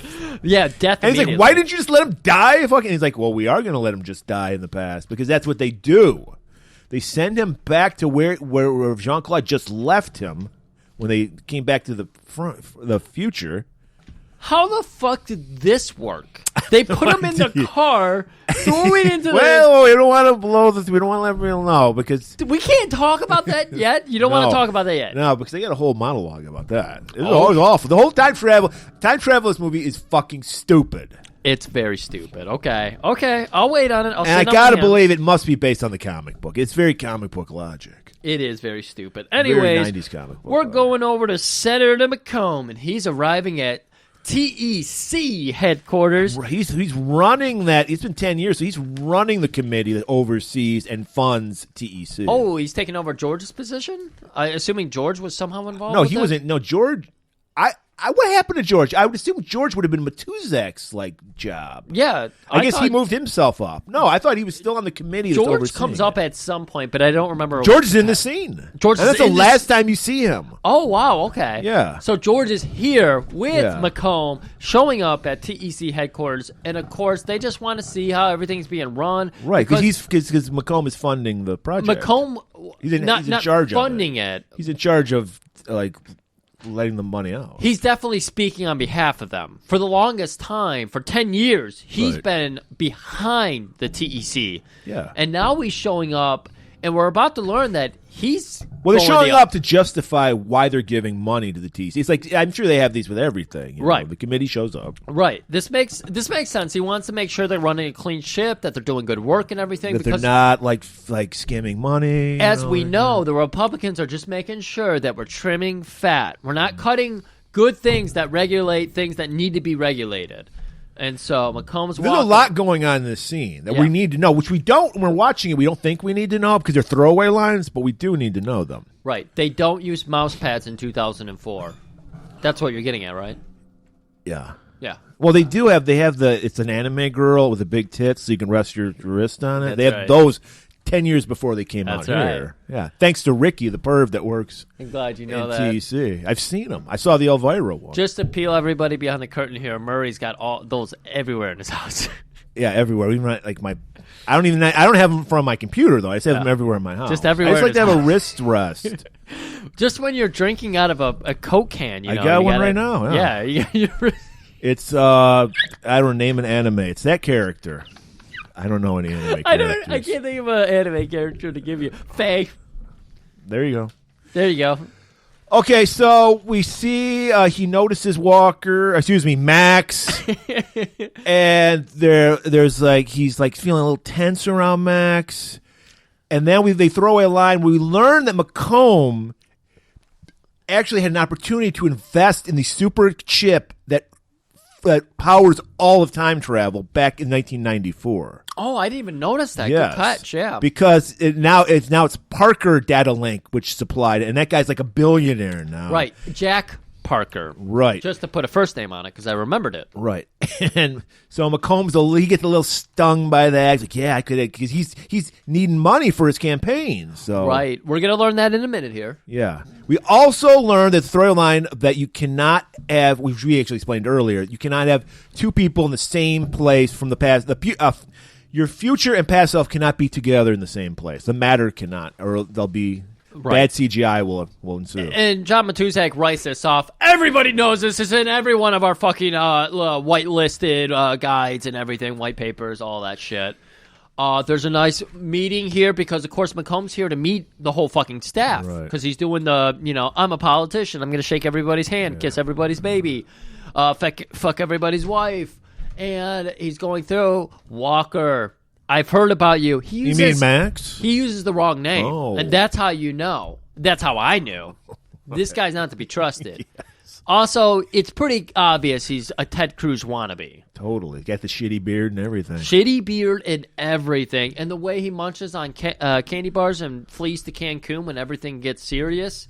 Yeah. It's obvious. And everybody's throwing beer cans at him when he leaves and goes outside. That was good. I like that. And so he wants to keep an eye on Max because Max is on to him. Well, yeah, because he says, Walker, Max, I've heard a lot about you. Yeah, I've heard a lot about you. And none of it is good. Yeah. And he's like, why don't you come along with us? And, of course, Max is like, I got a lot of business to do over here on the computer. And you can see he's looking up Ash Jeeves. Where's the local Denny's? Right. With his fucking Faye, was that it? Yeah, Faye. Faye, big titty mouse. He's got his big titty anime bitch. Of course, we will learn that he's best friends with the lead technician that Elon Musk tried to come in and fire. That scene Ricky. That scene where he's like in bed with a body pillow, it's crazy. Yeah, Kimiko? Kimiko, yeah. Yeah, that wasn't Faye. That was Kimiko. Okay. Faye is his lady. Where's Kimiko from? Kimiko? Okay, everybody. I'm pulling Cowboy Bebop? I'm pulling This is really funny that you said that. I'm pulling the curtain back here. Kimiko is actually from 30 Rock. That was who, James Franco? Yeah. That was his girlfriend in his character. Faye is actually from Cowboy Bebop because that is my favorite anime. Okay. Did you watch the Netflix show? No. God, no. Why would I do that? I don't know. So, all right. So they're walking through the halls. George Matuzak, McComb, and Max. And McComb's he's feeling out Max as he wants to know what's going on. Well, they both... No, okay. Murray, they both know what's happening here. Yeah, but he doesn't know what happened. He doesn't know what Lyle gave up. Right, exactly. So he's feeling him out. There's details that Max is in the dark on, but he knows not to trust him because of Lyle. Well, and because he's a politician, you can't trust him. And also that, and the beard. But I'm talking McComb's feeling Max out. He wants to know what Lyle said. So he's like, that last mission you had, what happened? What went on? Right. And he's like, I don't know. My ex-partner, he just went crazy. And he's like, he didn't mention any names, did he? Oh, he did. Oh, he did. Why don't you arrest him? Because my witness died. And then McComb, he's like, look, you know what? This fucking TEC, it's too big to fail. I don't want to put any more money in it. I think we should just shut it down. The best way to stop time crime is not to have time travel. Guys, look here. It's time to defund the TEC. We've got a deficit. Elon Musk is looking to buy it. I think a private investor would do a much better job policing time than we can do. I see this ship is running terribly. I put a microwave burrito in and it exploded on me. You know why? Because they had the future and past burrito together in there. It had to be that. I love the future burrito because you know what the future burrito is? It's a Vinorito. And you know what's in a Vinorito? Nacho cheese. Fava beans. A little Chianti. And some vermicelli. We all know that. That's a classic Vinorito. Vinorito. Okay. So all right. So we know that both guys. Is a burrito a sandwich? No. It's wrapped in one bread. Yeah. It's got to be two. Yeah, you know what? I don't like open-faced sandwiches. I'll say that much. It defeats the purpose of a sandwich. Right. You want to hands it. Yes. You are big on your cramps, your hands. Yeah, I'm a feely guy. You're a feely guy. Mr. McFeely is what they call me. So now we know like they're both onto each. They're both suspicious of each other. Oh yeah, and of course he wants to defund it because, like we said, politicians love deregulation, especially the private side. industry does such a better job than the that's why government Twitter does. is thriving after only 2 weeks. I honestly haven't noticed any difference. Comedy's back. The bots are gone. You know what? I gotta say, bots are gone. Well. I went through and deleted all the bots we picked up, and I haven't got any since. Excellent. I hear everybody is getting removed from Twitter. I could be shadow banned for all I know. I have no idea, but I'm just saying, maybe that's why fucking Sonny Cheap is doing so badly, because I got shadow banned. I don't know. Right. So after he's done telling them, this place, budget cut, deficit, we got to cut this. We're cutting libraries. We're cutting education. We're cutting, the CIA, the IRS, we're cutting all that, and that's gonna make this country a better place. And Max, I wish you luck in catching your man. Don't worry, because I never quit. So McComb's going. He jumps in his awful Tesla's 2004 Tesla. God. They even get the Tesla right. I know. It was awful. It was clunky looking. It was the worst designed cars I've ever seen. Like, the exterior is full of, like, dryer vents and shit. Just like that grated, or attic vents, I should say, because it's that great. It's just a bunch of those. The fucking Death Race 2000 cars look cooler than these did. shitty fucking cars. The one thing I think they got right was the interior with TVs everywhere, because that's the time we live in now. Yeah. TVs and everything. Yeah. So I think they got that right. And also, clearly the show, what was that called? Pimp My Ride. Yes. Stole from this, clearly. But he gets back, Lyle's getting back, not Lyle. McComb is getting back in his car, and because he's a politician, he's got all kinds of stooges. Right. And so he has who's that? Was he doing a Detective Gorgeous move? Was he eating pistachios? Because he had this. Okay. Yeah, you noticed. Yeah, yeah, it was incredible. He's got strong little fingers there because he was crunching them and eating them. Well, he puts them to use when he bitch slaps a guy. It's incredible. Breaks his nose. But we're about to learn a little bit about McComb's politics, and I would like to go ahead because this is incredible for 1994. Suburb numbers are encouraging. White people. Urban centers are killing you. Brown people. High crime, high violence. Remember, stick it to him on that one. Gaining with the pro-life and pro-death penalty coalition. Evangelicals. Is there any contradiction there? Well, this was even going on back then. It's incredible that they call it out, and it's still a thing we have today where no one things seems change, to care. the more they say, because people don't study history, so you're doomed to repeat it. And it's very obvious, and Timecop even gets it right. What else we got here? You're gaining with the close our border and anti-immigration faction. 1994, everybody. Yeah. More things change, the more they stay the same. Well, that's like if you listen to fucking 80s punk, they're saying the same shit that's going on now. It's just because nothing changes. Nothing changes. It's very disappointing. It makes you feel very feeble, but I'm glad that more young people went out and voted. Yes, because guess what? They actually got something. They got student debt relief. Well, so they usually they're not going to get it, but hopefully they'll get it. But yeah, but if you actually do stuff for people, they'll vote for you. It's the weirdest fucking thing. Yeah. A lot of people need stuff to happen for them, but we're going to see that McComb also doesn't believe in the type of things that would help people. Here's a bright spot in the campaign, Griff. He's losing money. He needs money to fund this campaign. He's still trailing the incumbent. And his lackey tells him, I don't even know if you go back in time, if you're going to be able to get enough money to win this thing, because we're looking at like $50 million for your TV ads. And as you mentioned, he goes full Gorgeous on him. Just like Gorgeous did with that teen boy. He fucking grabs him by the fucking back of his neck, slams him down, slams his face into one of those TV screens, slaps him a few times, spits pistachio shells all over him. Just embarrasses the fuck And out of this man. he just goes, elections are won on TV. You don't need the press. No one reads endorsements or the truth. Just moolah. That sounds so ridiculous. I mean, that didn't happen. That's not how Trump won. No, that's not. Not that every fucking news media outlet fucking showed every one of his fucking bullshit campaign rallies. No Jean-Claude Van Damme future would ever have a point that ended up being way too relevant 30 years later. Nothing like that could ever happen. So Macomb is going on about how he's going to have a very, very, very meaningful chat with Max. All right, we cut back to the TEC. Matuzak is talking with captain. with Max. And he's like, I tell you, Lyle, he fingered Macomb. He's dirty. He's like, I don't know. This guy seems on the up and up. He's like, he owns half of the fucking TEC. I don't know if I can trust you. You can trust me, Max. Of course, Max continues about his point and everything. He's going on, and he's like I think I think Lyle was in Matuzak's pocket. Oh, I'm certainly not in his pocket.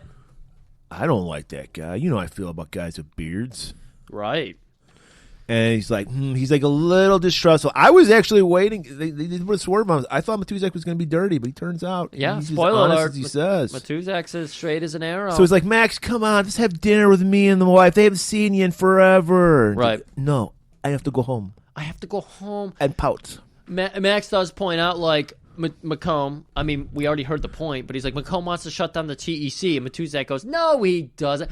Macomb was just in office and said, I'm going to shut this fucking place down. He's going to defund it. We'll just tighten our belts. We'll figure this out. So Max goes home to his rundown apartment because that's where a guy who lost his wife would live. I don't know if I put this note in here or if you did, but he goes home and he pulls on that rollerball video. Right, and I put that in. Yeah. But yeah, it is. It's straight out of rollerball. He's got the TV. This is how ripple effects work. I don't think there's any flat screen TVs in this. This is some old tube. Yeah, TVs. they're all tube TVs embedded in. So they're all 500 pounds, just like rollerball. He did not have 4 screens like rollerball in every room. That's true. But he's on a budget. Did you notice the one continuity error I noticed in the TV? I did not. So he's playing that video. We watch a home video for like 4 or 5 minutes, and the whole time during that video, it's 6:20 p.m. But it is also 1994. Yeah, that's all we needed to read. You read between the lines. I read between the lines. And we see a cute little scene where she's getting ready to build the most complicated birdhouse that's ever been built. And she's like, I'm a girl. I don't know if I can do it. It's 94, people. 2004, of course, a woman could build a birdhouse. 94, not so much. You know what's also kind of impressive? I don't know if we really ever seen Van Damme go to the bottle, and he's hitting the bottle in this. He might have. I really can't think of ones, because usually he's very clean cut, doesn't swear, shows off his butt. I'm sure in his twin movie, the evil twin, probably drank. Probably, yeah. There's possibility there, but I can't think of many examples. I don't know. We could have done it, but you guys wanted Timecop. That's right.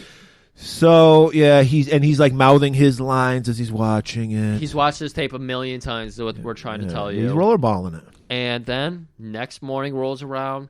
News is running a story. The tape ended, and apparently it just rolled over to the news, the live news, or it's old news. But anyways, the news is running a story about government provided campaign funds. So apparently, in this 2004, before Citizens United case was settled, there was government-backed campaign funds instead of what we have now.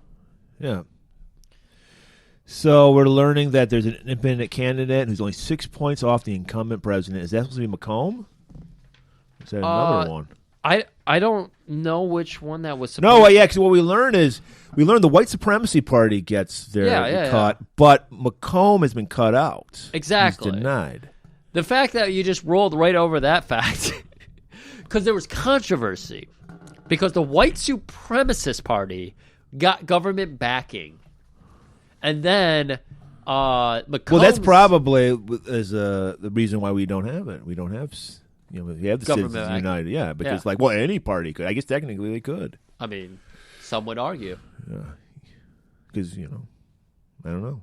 I don't know. I'm against it now. I'm against it. Okay. Bring in that. Have corporations be individuals, be treated as individuals. They already are. So that's what we're learning is that the white supremacist party was able to give government-backed campaign funds, but Senator McComb was not. That's just showing how evil this character is. That Yes. that white supremacists can get the money. He can't. What has he got planned? Oh, my God. And so that was the addition they threw on there was that the independent, because even in 94 they figured that out, or is that just reeling back from Ross Perot? Yeah, it's Ross Perot. Yeah, so they're reeling back from that. And they're, Reform Party. Yeah. So the independent candidate. Which got invaded by the Republicans and destroyed. Yes, of course it Pat did. Buchanan. Fucking Christ.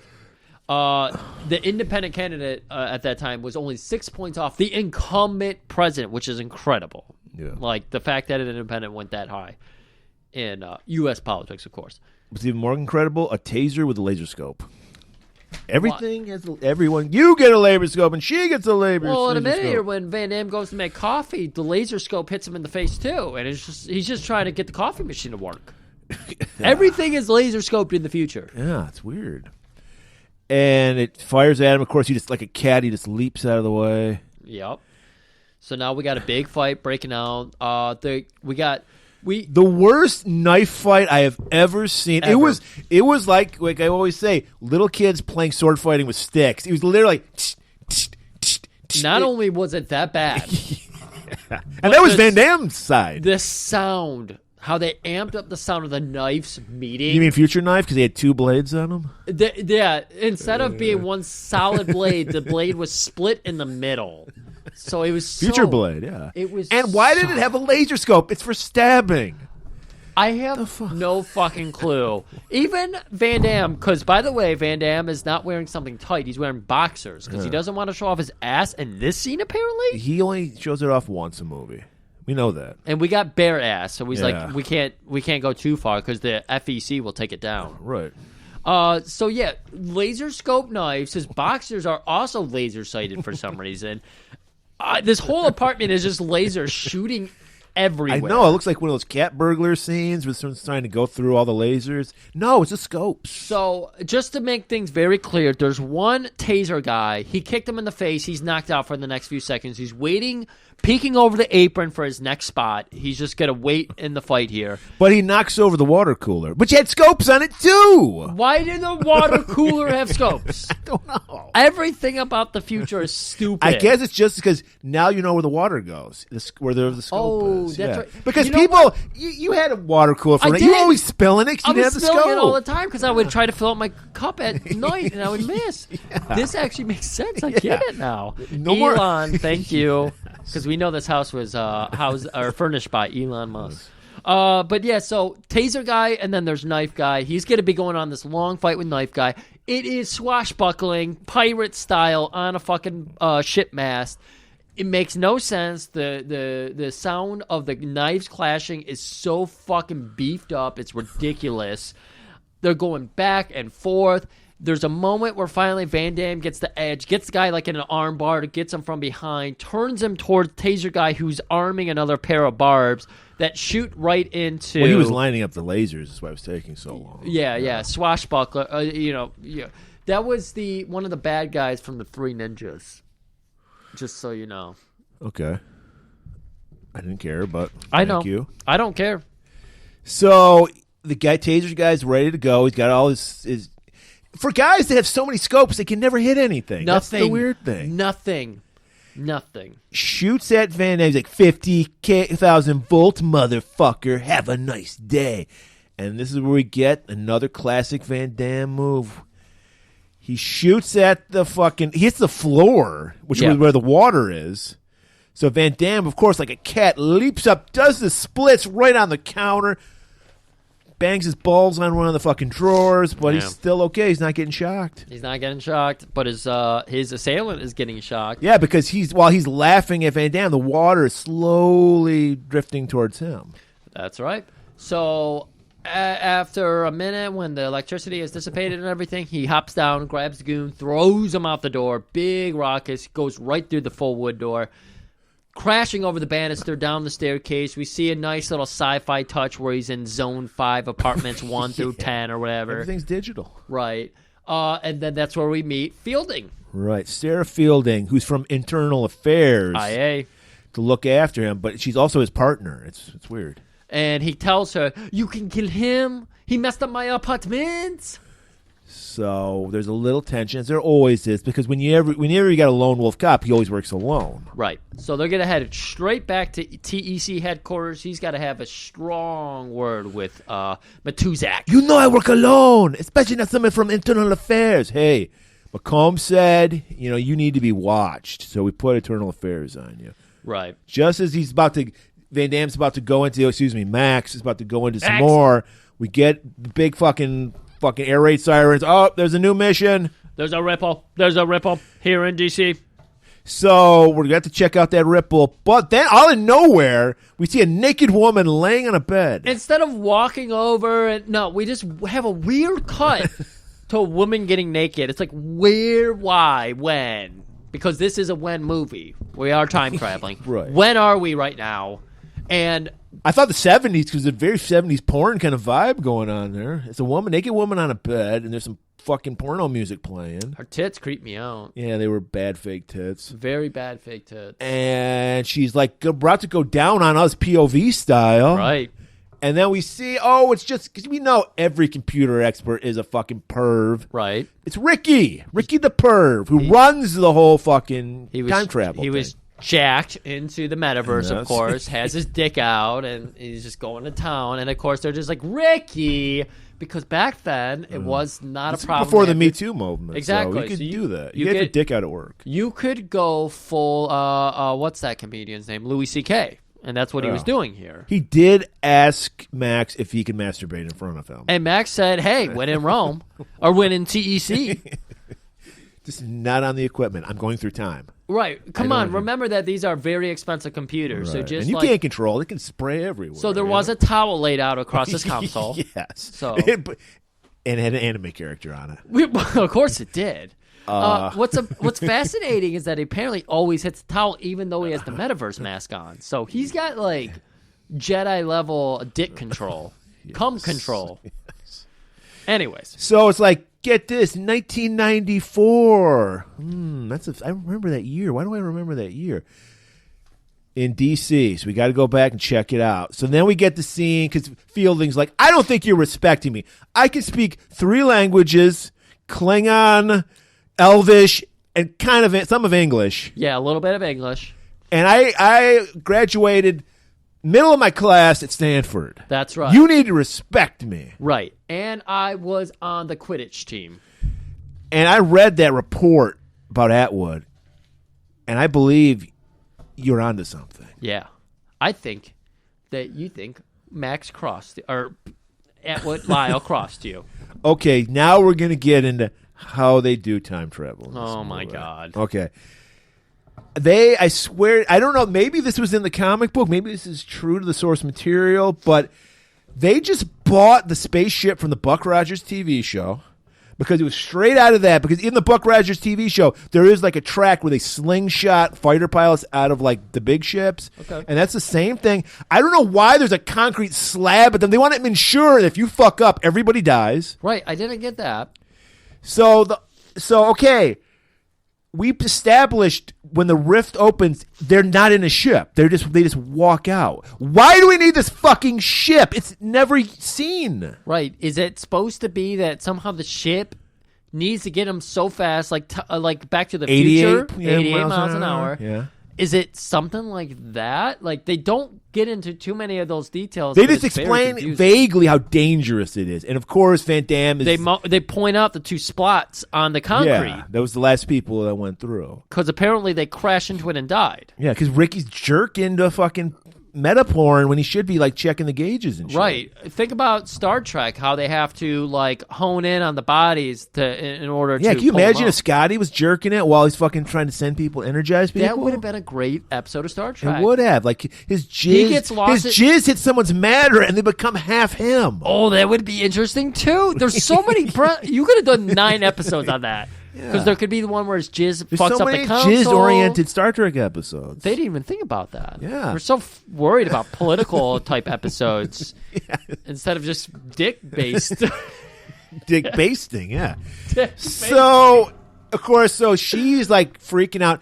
He's so chill. He gets the nastiest gum you can get, juicy fruit, and just chews on it. You don't like juicy fruit? Juicy fruit's the worst. Oh, okay. And then he puts it on the fucking machine. I don't know why. Just to show what a badass he is. He doesn't care. Well, don't worry. If you thought that made him a badass, it's Max who gives it away. Or not Max, but Matuzak who gives away how badass he is. Because they point out Ricky and Matuzak are watching them on the screen. And they're saying, oh, the rookie, she's so fucking worried that if she farts, she's going to fly herself through the goddamn the windshield of the time travel machine and blow herself up or whatever. Yeah. And they're like, well, how's our boy Max doing? And they look over at him, and Van Damme has the shit idiot grip. He's like, chewing on his gum, takes it out, puts it... We would have to shake him to know if he's alive right now. Right. That's how hard he is. His BIMs are so low. His BIMs don't even register. Yeah. He's negative. All right. So here's the thing. So they do the Buck Rogers thing where they're like, whoa, going right towards. I called it the Space Mutiny vehicle with a hood. My whole thing was, why not just have like a Stargate where you just walk through? It would be cheaper to do. It would make sense. Yeah, I didn't get this touch. But again, maybe the comic book guy thought this was cool. He demanded if he's going to sell the rights, this has to be in it. You got to get he probably saw Back to the Future 3 when they time traveled on the train tracks and said, I need that. Or he's just a big Buck Rogers. And maybe Gil Gerard had something to do with Maybe he's both. Anyways. So here's another beef I have with it. Oh, no. Whenever they drop people off, it has to be the most dangerous fucking way you can, they don't just have a set place where they put you. It's like, they arrive 20 feet above the fucking, whatever, the pond at the Washington fucking Memorial or some shit. Yeah. And then he almost gets hit by a truck later on. Well, that one made sense because it was done in distress. So I was like, okay, I guess that makes some sense, maybe. But this one didn't make any sense because everything is in control and normal. So this didn't make sense. First of all, on top of it, we didn't even explain. It's a time travel machine and also a teleporting machine because it teleports you to the place you need to be, not only in the time you need to be, but the place you need to be. It's really technically not even a time machine. So what? I see what you're saying here because they're not just going they could travel to Alaska. I mean, it's possible if you're on the same latitude lines that you could go to the time where the Earth moves, so you go there. Yes, okay. I see what you're saying. Yeah. You'd be dropped, and then you fall into that place. So maybe that's what's happening here. Maybe that's why they miscalculated the Earth's rotation.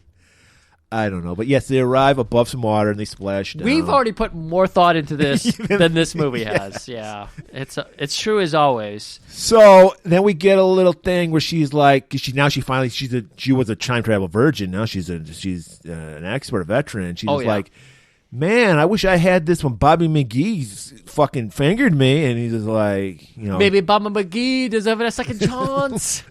Maybe you could go back and teach him how to finger a girl. Yeah, that was interesting. He's very pro incel team or something because he's just like, you need to give him a second chance. Well, she didn't force her. He just wasn't good at it. That was only Bobby McGee's problem. Did she have that resounding of compliments for Bobby McGee? Was no, she was a man of my life? She was just like, I fucked this teen. Yeah, once. he was disappointing. That was all. And he goes, well, he says, I was like, maybe it was your fault. Maybe it is sometimes. All right. But it sounds like it was her first sexual encounter. Of course, it's going to be it's exciting and weird at the same time, but it's not going to be... Why you got to shit on Bobby McGee? Maybe it was his first time. I don't get it. I don't get why she shit on Bobby McGee, so I kind of am with Van Damme in this scene. We're spending way too much time thinking of this scene that was a throwaway shitty joke. Think about how poorly we're passing the... Look at this, people. You could be fucking spending time with your family right now, but instead we're giving you an out. We are so far from the bechamel test right now because we are complaining about the one female character and how wrong she is. She's an awful character. She is selling Bobby Mishnell short or whatever the fuck his name is, McEnany short, because... It was his first sexual encounter. They were 16-year-olds. Because this was it's October 9th, 1994. We already saw Van Damme a day later. She was 16. She points it out. She was even underage. So 16 years old. Well, we don't know how old Bobby was. Yeah. I don't think she did. So they end the chat like we should right now. Yes. And they stumble upon a factory. They had a laser guide to get them there, of course. They did. And there's a limo with a laser guided vanity plate. Laser guided vanity plate. What did it say on it? Senator.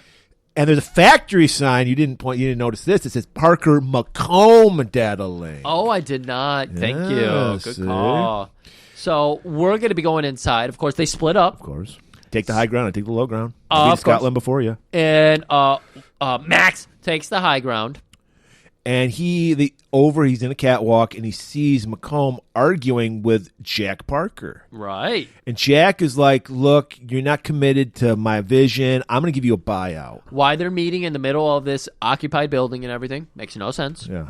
No, there's no reason for this character to do this. So Jack hands McComb a check. This is where we we thought was a throwaway line 15 minutes ago, 2 hours in our time, that he had a chance to invest in this company and he didn't believe enough in it, or he didn't have enough money, and so now Jack wants a buyout.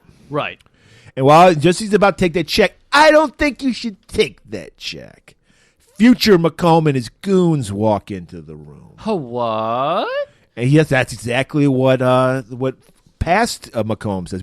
I guess we'll call past McComb Aaron, and then future McComb is McComb. Okay. So Okay. McComb, future McComb, Yeah. future McComb, not Aaron, future McComb, Yeah. is walking around. He's commanding the room. He's going full Dennis Miller. Hey there, babe.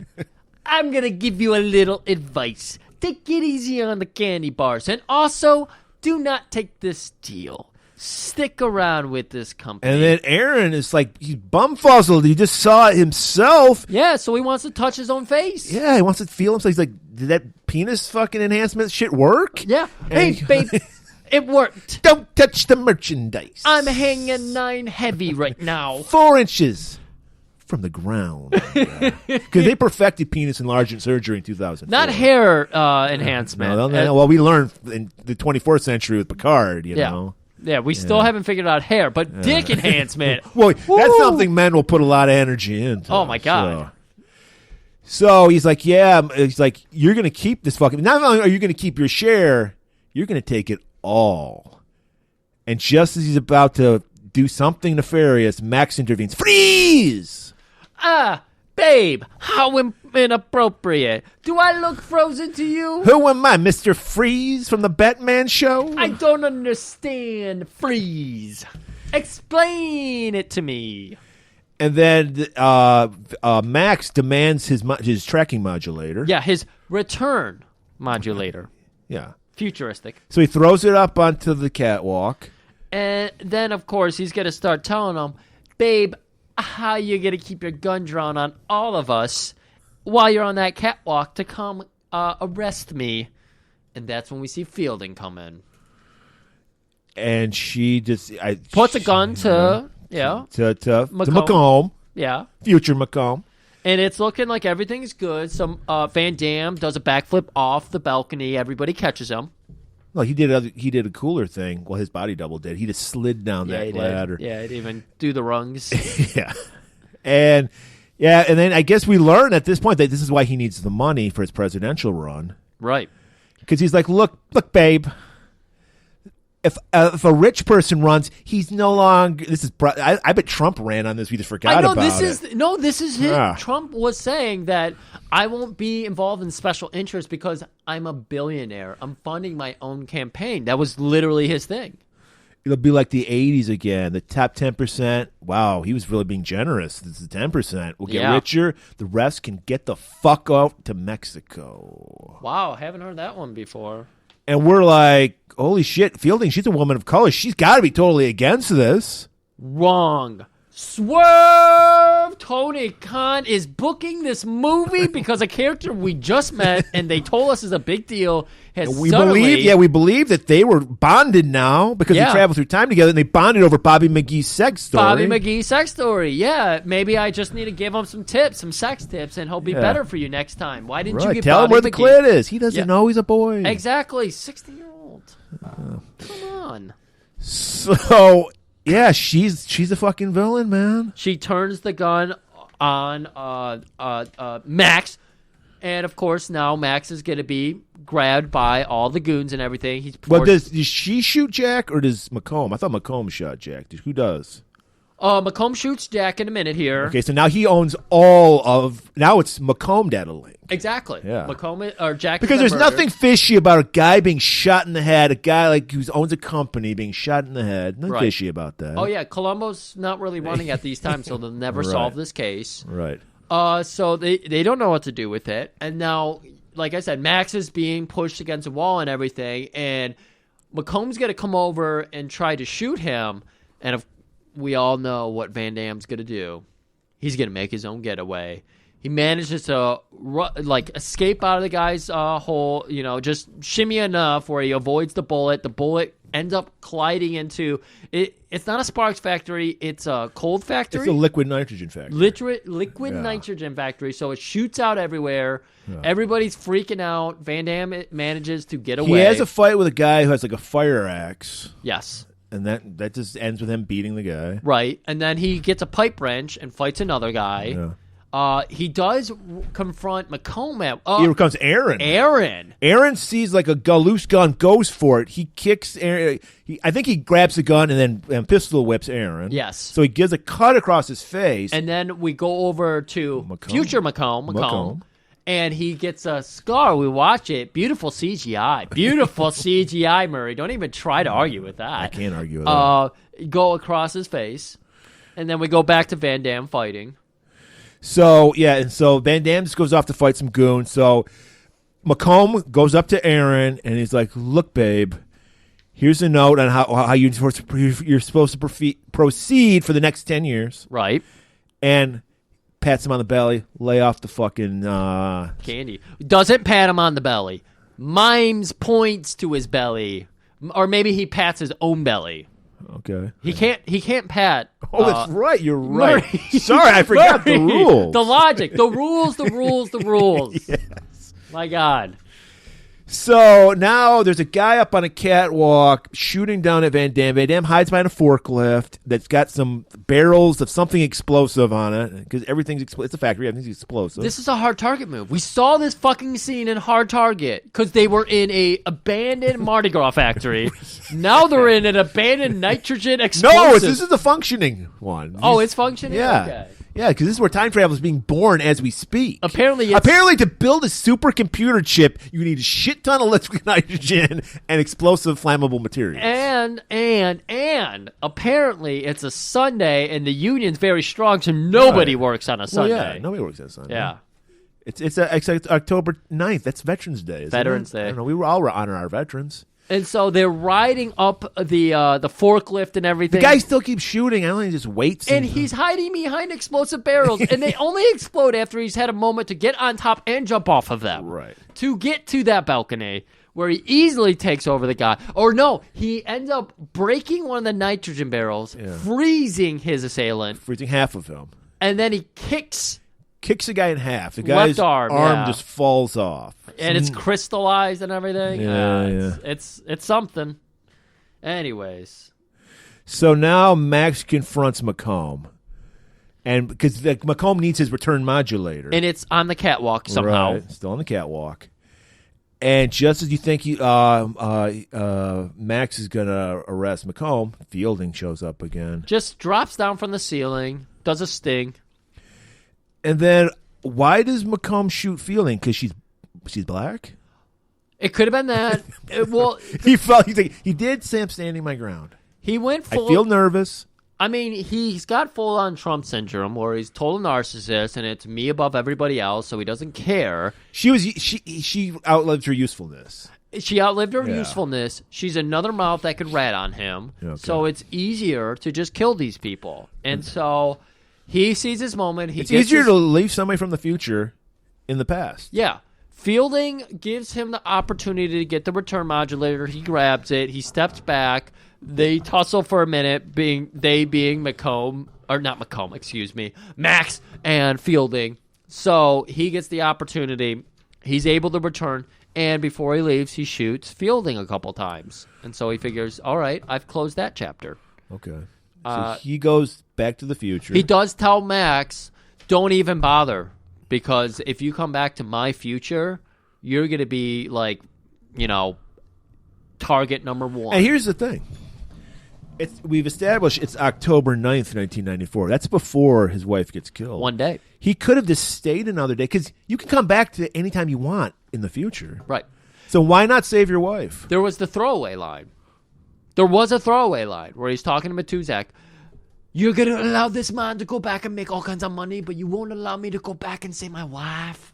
But he doesn't need Matuzak's permission to do this. I would just stay and save my wife. He could just do whatever he wants, because as we're about to learn, the things that happened in the past he doesn't know if he's ever going to have access to a time machine again. I would stay and save my wife. Right, exactly. None of it. Again, this doesn't make sense, because we wouldn't have an end of the movie. We're about to have fun with time traveling here, because now we're starting to get into the ripple effects that completely change everybody's character. Like having 100%. the adult version of somebody who's 16 left for dead, like that kind of shit. Yeah. Yeah. So there's so many. Because I think we had DNA tests by the 90s, didn't we? Oh, I don't know how. Yeah, we definitely did. So I don't know how easily it was used and how long it would take, but we definitely did. So we could find out that Fielding is. I guess they wouldn't care, but yeah. Yeah, I just like that she wouldn't give her name, because we're about to learn that. Okay. Anyways. So Max is threatened, told, don't come back. We're going to be looking for you. But, of course, Max is going to do whatever Max wants to do. So he arrives back at TEC, but now it's totally different. They're shutting it down. And we see in the background, this is Macomb data links. That's right. Military's in here, like you said, disabling everything. Matuzak's going all over the place, grading him. God damn, you're lucky you got back here. Because he arrives on the fucking train tracks again. Right. Return modulator makes no fucking sense. No. It should be the Star Trek pod where you just phase in on a It should thing. be, and it would be cheaper special effect, a fucking like Stargate thing, which they had. They had the end. It was like a Stargate. Walk through it and walk out of it. Instead, it's a fucking train track, and he arrives in the car, and the car like reverses back into the station. It's like, what is this? Where in time do they get back in the car? Are they alive for that? Is it the Trash Lodge? What is this? Worst time travel ever. That's right. That didn't even make it to my Amazon review, because that's too much. No, it's too much. So, of course, Matuzak's like, hey, I'm glad you made it back here. Who the fuck are you? Also, the Senate committee's here, for Macomb, and they're taking over the place. He's a pretty good guy, because he doesn't know. Because ripple effect. So he thinks Macomb is on the up and up. Exactly. So we learned that if something does happen in the past, no one in the future gives a shit about it. They just accept it. Much like in real life. So he could go resurrect his wife, or save his wife. Yeah. And no one would know the better. So what would it matter? Ripple effect, dude. Who knows? We could have World War III if Melissa's alive. That's true. Maybe they are trying to stop her. She could be the next Hitler. She could be Hitler. She could be the next Marjorie Taylor Greene. Ooh, that's a good one. That's relevant. So Max tells Matuzak, I saw him kill Jack Parker and Fielding. I have shit on him. I can put him away. And he's like, who the fuck is Fielding? She's one of our agents. What are you talking about? I could go pull up her file right now. Ricky, stop fucking that fucking pillow. Come here. Oh, and we get the greatest fucking reveal. Cool Ricky wearing a full zoot suit. He's wearing the fucking Sonny Crockett. Little tiny glasses, ponytail, balding, no longer in the metaverse. Yeah. He comes out, he's just like, hey, dads.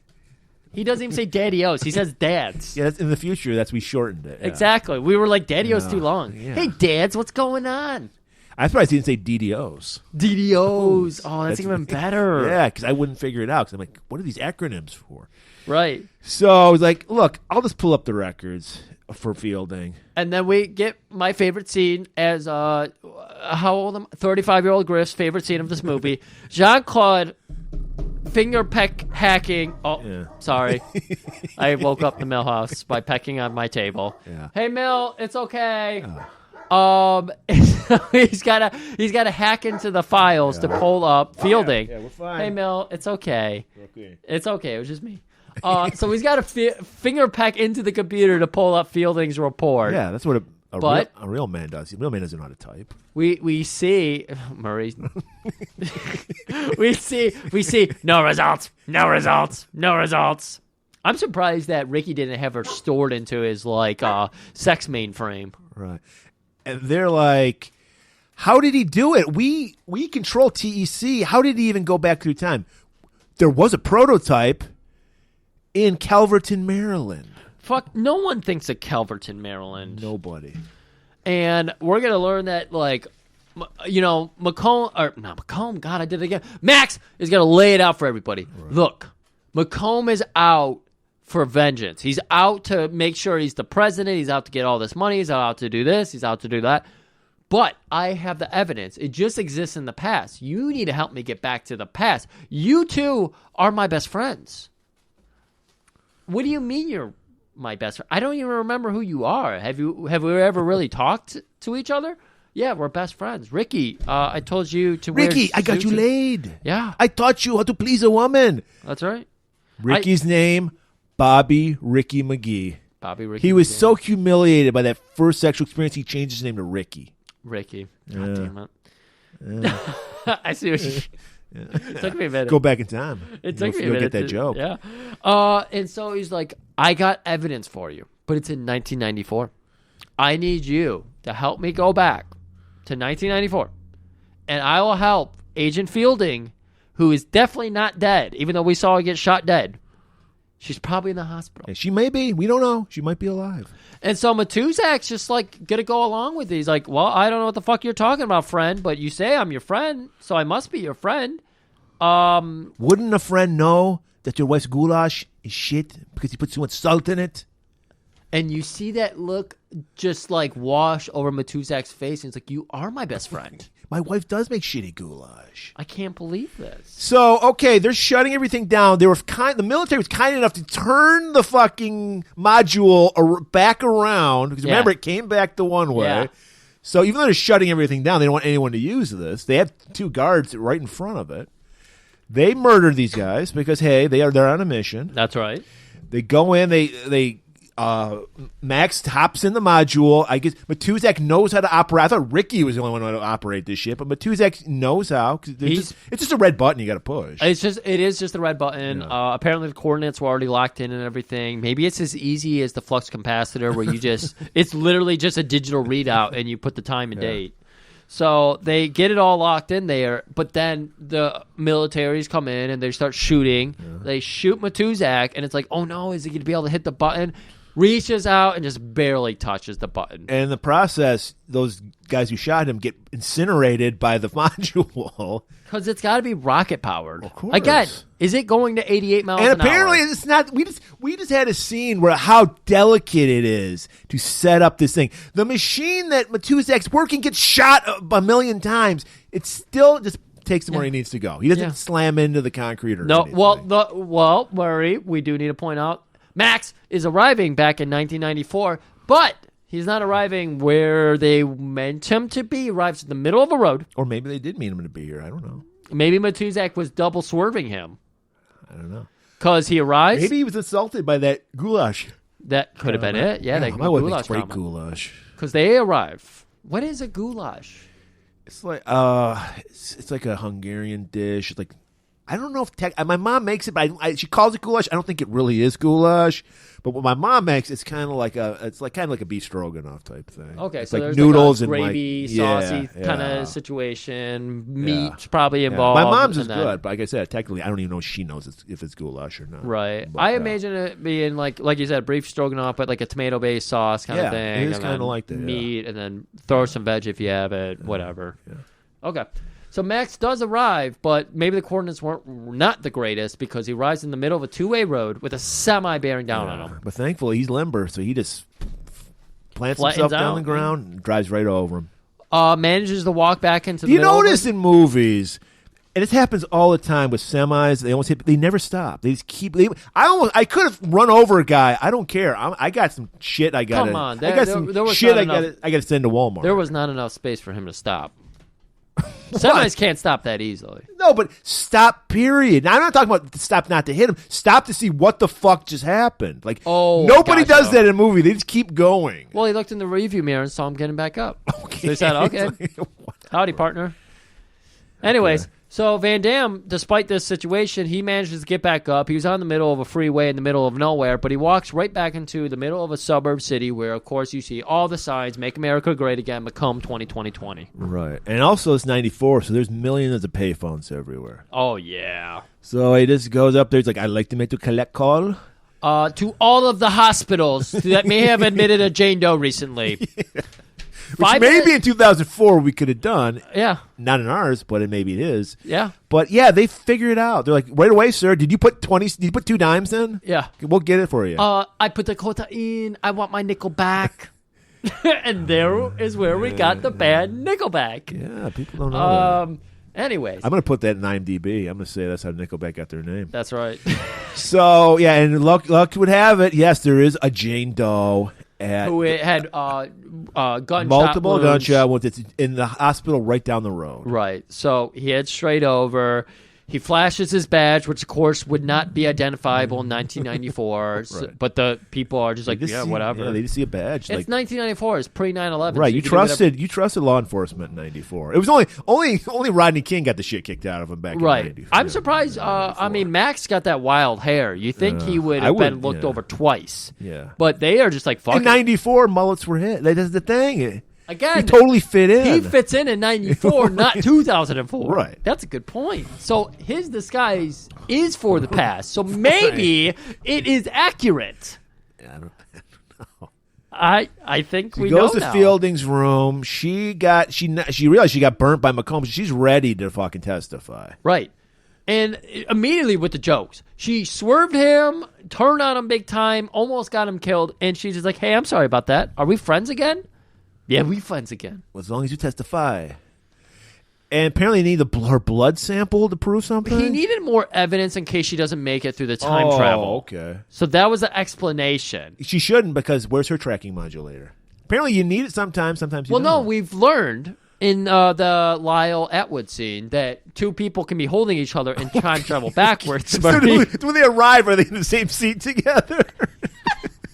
No! We saw it. There's two seats. I know, but if you're holding her. I know, I'm being silly here. Yeah, clearly the second person goes in. Now, when you get the third person, they're in the trunk, like huddled up. And if it's fourth, someone's hanging on the wing. Exactly. Yeah, this makes perfect sense. It's so stupid that they come back in That the was car. the stupidest aspect of this entire movie. Yes. Just the process of time travel. Because they had to have their own unique way. Yeah. When he came back that first time in the car, I paused it and got up and was like, why? Why is he coming back in the car? Anyways. So he just walks into the area where they have all the blood samples. We needed an excuse for him to go look at the blood samples. Right. And so that's why this scene is here. And he finds the Jane Doe one. And it just happens to be her. There could be multiple Jane Does in here. He grabs one that says Jane Doe. And it happens to be her because he looks at it and goes, this is a black woman's blood. Yes. I don't know how he identifies this. I don't know. But more importantly, Melissa Walker. Right. And he's like, what? And he looks at it, and it says pregnant on the side of it. Apparently she wanted to be super sure because she's like, I'm not going to piss on a stick. I'm going to have somebody take some blood and make sure I'm pregnant. You know, we said this earlier. And I agree with the sentiment 100%. We need tasteless movies. Yes. Because I want to go watch movies and I just want to be like, all right, this was entertaining, but it was fucking stupid as shit. Because it's fun. This movie hits that. Okay. So he returns to Fielding. Oh my God, I'm going to be a papa! She's dead.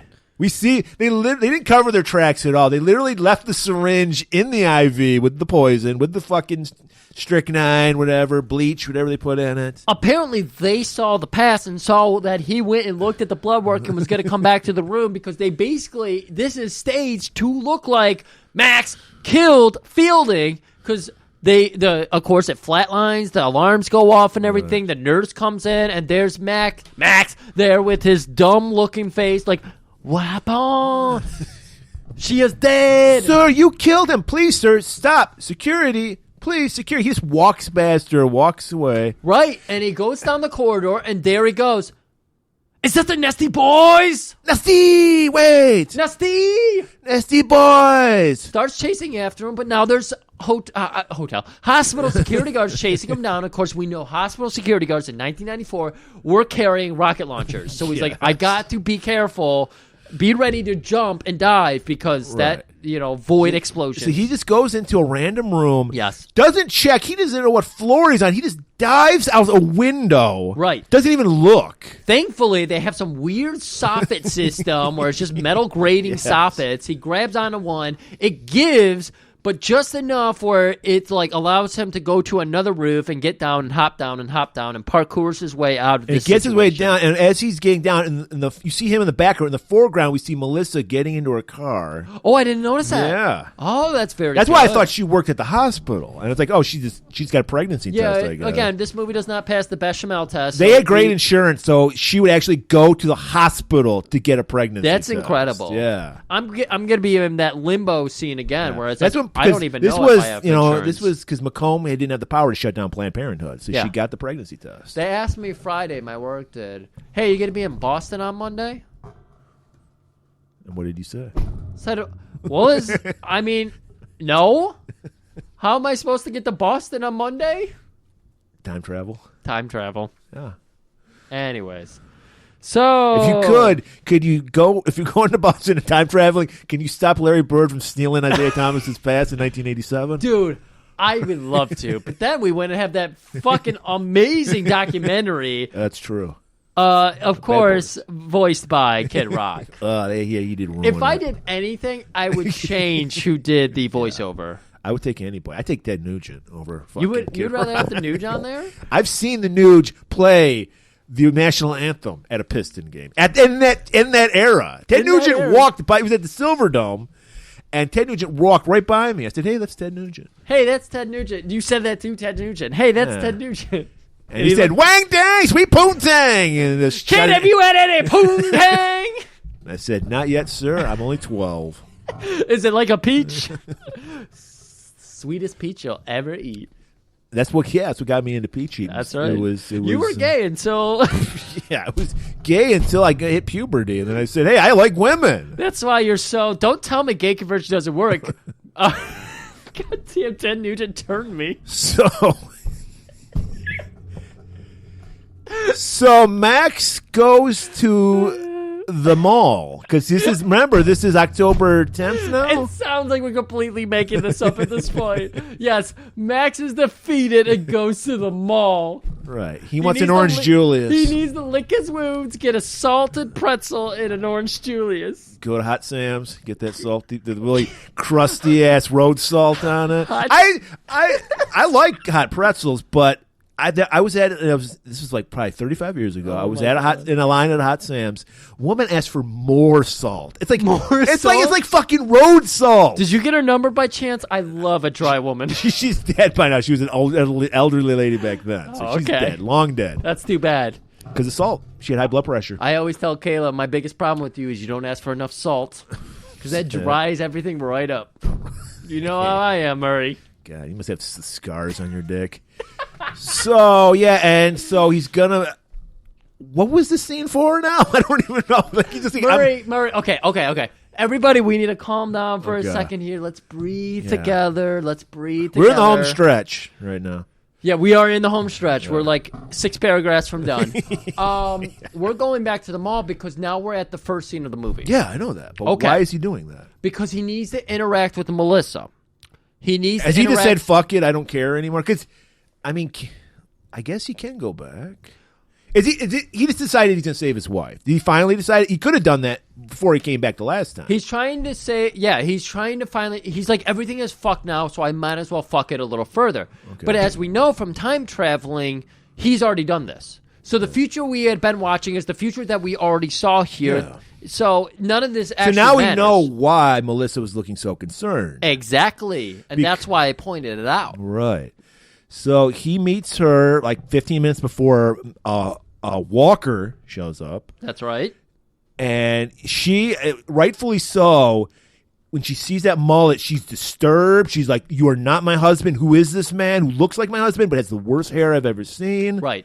Doesn't recognize him. Doesn't trust him. You never trust a guy with a mullet. 5 o'clock shadow and the mullet. She's like, I don't know who the fuck. He's also, the time cops wear a pillowy vest. Yeah. So she didn't recognize that. Yeah. Even though he had the nameplate Walker right on his chest. He did stop the blader already. So he's already fucked with Future in that way. We didn't point that out. He stops the blader right away. Yeah. He finds him. He says, hey, what you about to do? Do not do it. But yeah, catches up to Melissa, pulls her aside, gets her to recognize him because it says, your goulash, you salted perfectly. And she's like, goulash? I've never made goulash once in my life. So, yeah, and then he notices the nasty boys up on the catwalk looking down at him. Yeah, and he tells her, I need you to take you to a safe place. And they find a closet.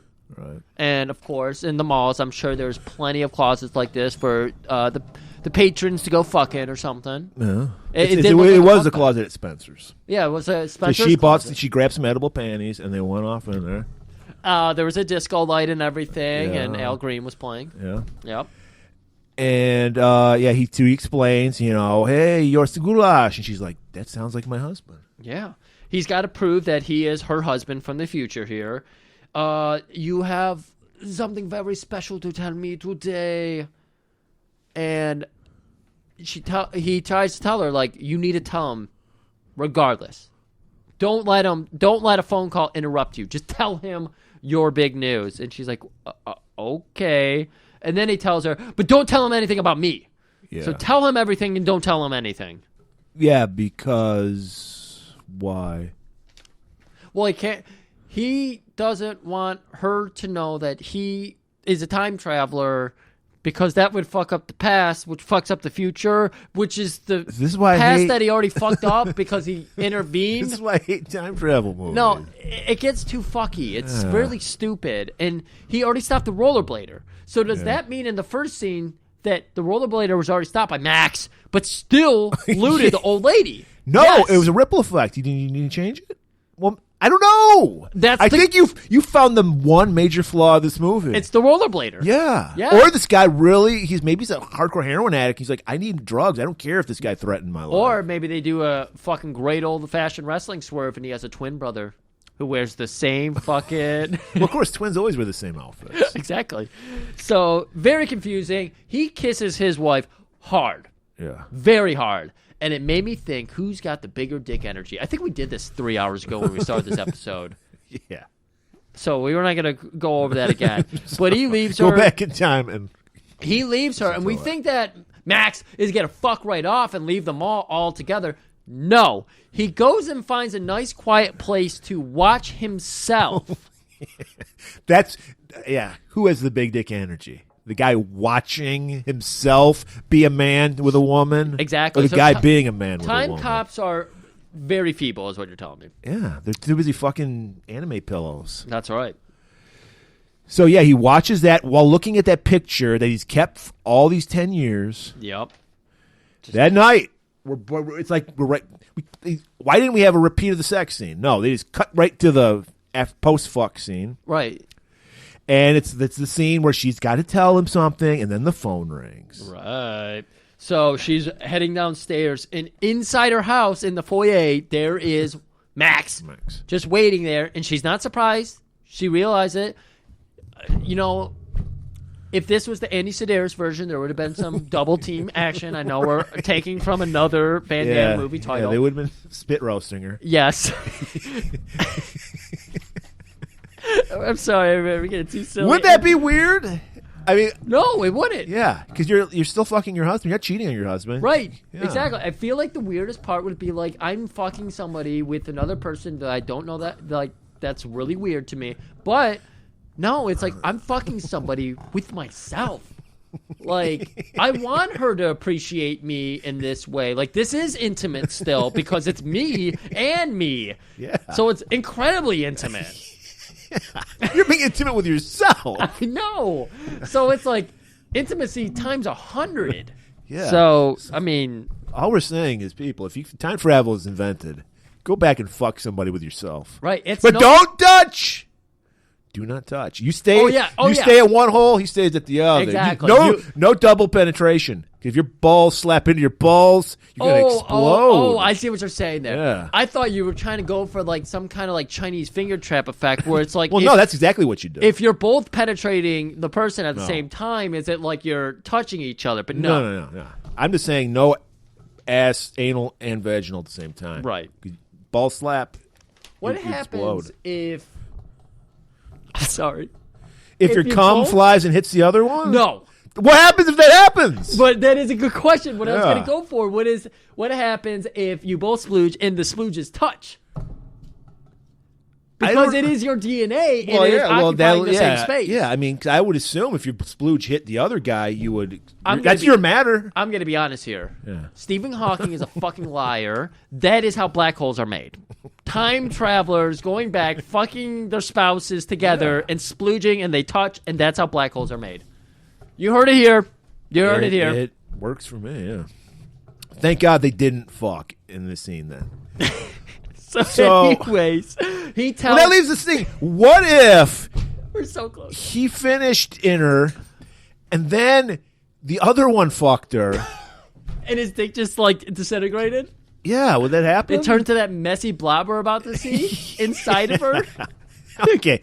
Okay. All right. We're so close. Believe me, what we just said was way more entertaining than the finale of this movie. It's a lot of Sonny Chiba night fighting. God damn.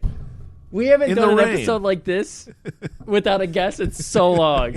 But this movie warrants it. I told you. It's a Thanksgiving special. We got to give something to people. While you're making your Thanksgiving food, whatever you're making. Everything. While you're basting your lover, any lover you want, multiple lovers if you choose, just make sure you keep a attentive ear towards us, because we do need to be heard. If we don't exist if you don't listen to us. Exactly. So anyways, Max has intervened. He tells her to keep Walker upstairs, just any means necessary. And so even before Walker is able to come downstairs, she goes right up to him, which we know is already a fuck up from the beginning. Right. Because Walker came downstairs and walked out the front door. So we know Walker's going to stay upstairs. Now we've got the surprisers, the goons, the nasty boys. She keeps them up by saying she's pregnant. She reveals Walker, she goes upstairs and tells him she's Yeah. pregnant. And they hug, and they only have candlelit because the rain has knocked the power out. Or the goons did. I don't know. I can't remember which one happened there. They were able to turn the power on later, so apparently it wasn't. It might have just been the goons. But anyways. So Max goes out on the front porch. Well, he waits by the front door and surprises the surpriser. Right. Which is Balding Goon. Okay. Nastier boy. Nastier boy. Okay. That's why you put nastier in there. And so it's just fighting. It's boring fighting. Yeah, he just fights. It looks like for a minute there that Max is going to be caught, but he manages to make his own getaway and runs away. And so they are like, okay. So Walker must, obviously they're gunfire. So Walker says, what have we always learned, Griff? Height. Go to the highest place. So they go to the attic. Yes, they do. Hide. And not even that. He's like, get out on the roof. It's raining. She is wearing just a nightgown and like a robe. She has and no she's shoes. Pregnant. She has no shoes. Well, she's like a month pregnant. She's pregnant. Oh, okay. Are you Mike Pence now? I'm full Mike Pence now. Yeah. All right? She's with child. She's with child. Yeah. And so she's hanging on the outside of a slippery fucking roof. Right. Trying to climb up shoes to the highest spot. Which, of course, is an antenna or a weather vane. So I think this Balding Goon, he gets up the attic, and so he fights Walker. Yes, it was Nastier Goon who goes up, and he's going to be the one who's fighting with Walker and everything, because Walker he's doing the ninja thing in the stud work of the attic, and so Nastier Goon sees Melissa go out onto the attic, and he's going to go chase after her, and that's when Walker surprise attacks him, gets the edge, manages to knock him out, and he thinks, okay. It throws him out the window. Oh, that's right. He does throw him out the window. Throw him where your wife's trying to hide. Right. So then she's going to the highest point possible. She's holding on to the TV antenna. It's 1994. We still had those. She's almost at the antenna. Yeah. Walker goes out to help her as she's reaching it, but as she reaches the antenna, Walker is attacked by Nastier Goon again. Yeah. And he gets like shoulder tackled and nearly falls off the roof, which is the second story. So it'd be a good fall. He grabs the gutter, which would not hold up because Van Damme's got to be at least 170, 180 pounds. Yeah, it's a strong gutter. It's very strong. Melissa, of course, is grabbing onto the antenna right now, but apparently with her pregnancy strength, rips it from the thing and falls, rolls down the roof, and Van Damme Walker has to grab her hand. So now Walker, 180 pounds of Walker is holding the gutter. About 120 pounds of Melissa. So and their pounds. baby, which of course is 45 pounds because so it is 345 pounds hanging from an eavesdrop. That's right. And he does the balding, nastier boy, starts doing the villain thing. We starts doing the Rudy Ray. Little pinky. No, he does the Rudy Ray rub out on his fingers. One fingy at a time. And no! And then he notices, Walker notices a space age gun because there's 12 fucking scopes on it. Yep. It's like Christmas. There's so many lasers going off of right. it. You can't help but notice it. And we're thinking he's going to, because then all of a sudden we see bullets come up through the roof. And we're like, oh, he got the gun. No, he didn't. Melissa got the gun. She's like fucking got mother strength now. She's like, I'm going to protect my baby. That's right.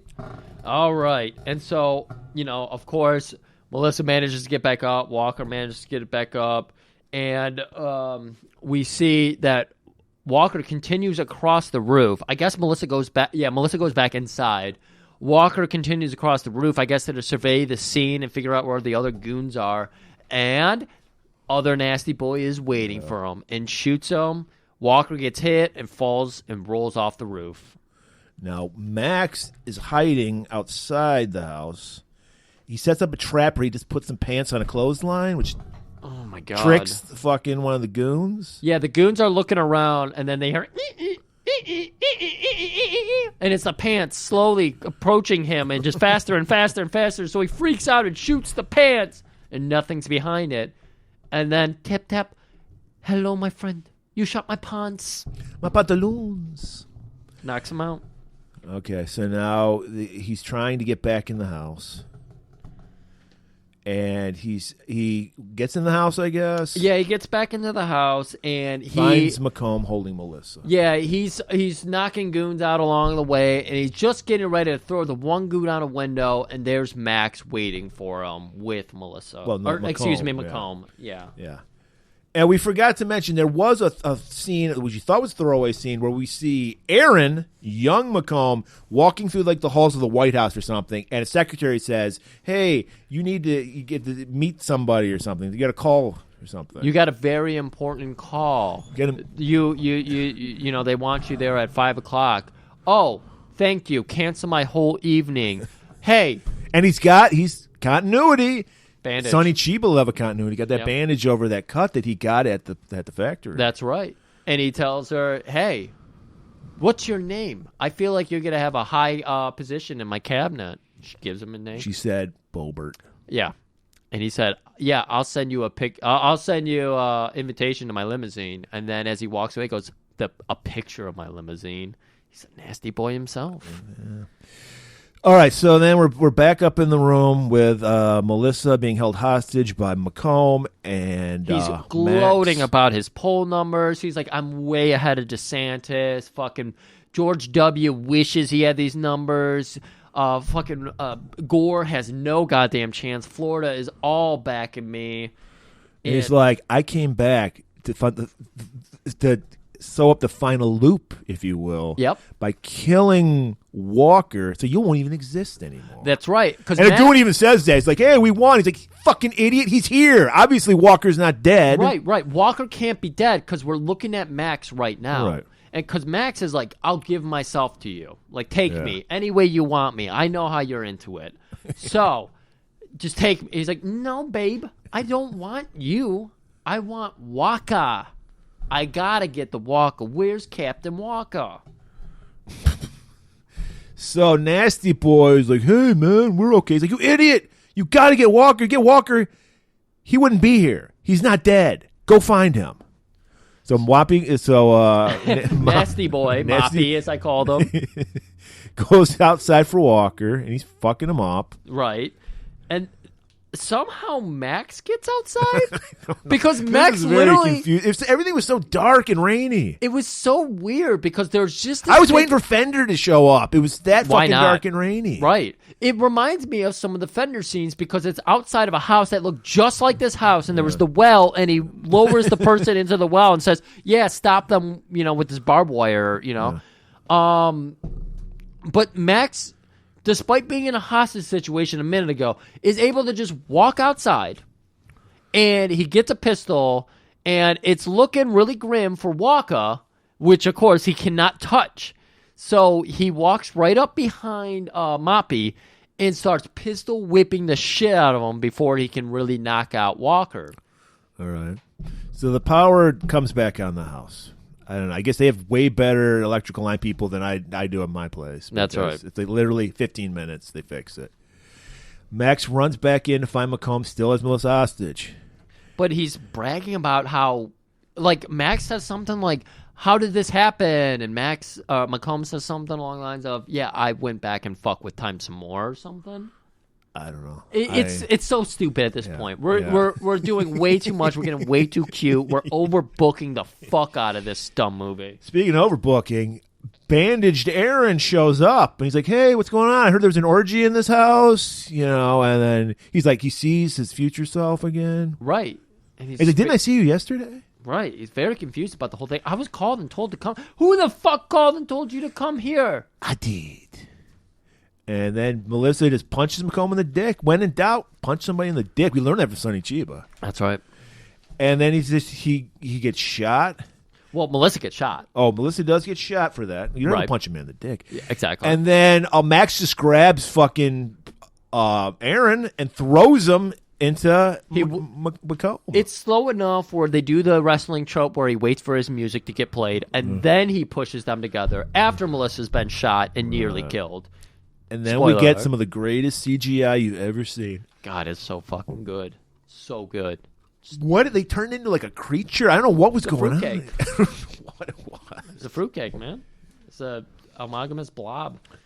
And then it just disappears. And then it just dissipates. It turns into a tiny black hole, like the Siemens when they touch. Oh, is that it? Yeah, it turned into a black hole. God. That's how black holes are made. So, of course, Max is going to grab Melissa and carry her downstairs. And, that bomb, we're still seeing it ticking off and everything. He manages to jump and dive. Everything's okay, though. Yeah, they could have just they could have done a massacre at Central High, just thrown the fucking. Yeah, that would have been good. By the way, you guys probably don't know that you didn't listen to it, but it's a great what the episode. fuck? Yeah. Come on. And so he's like, "I get time to go home." Walker's alive, so Yeah. obviously because Max is still there, and so he goes back.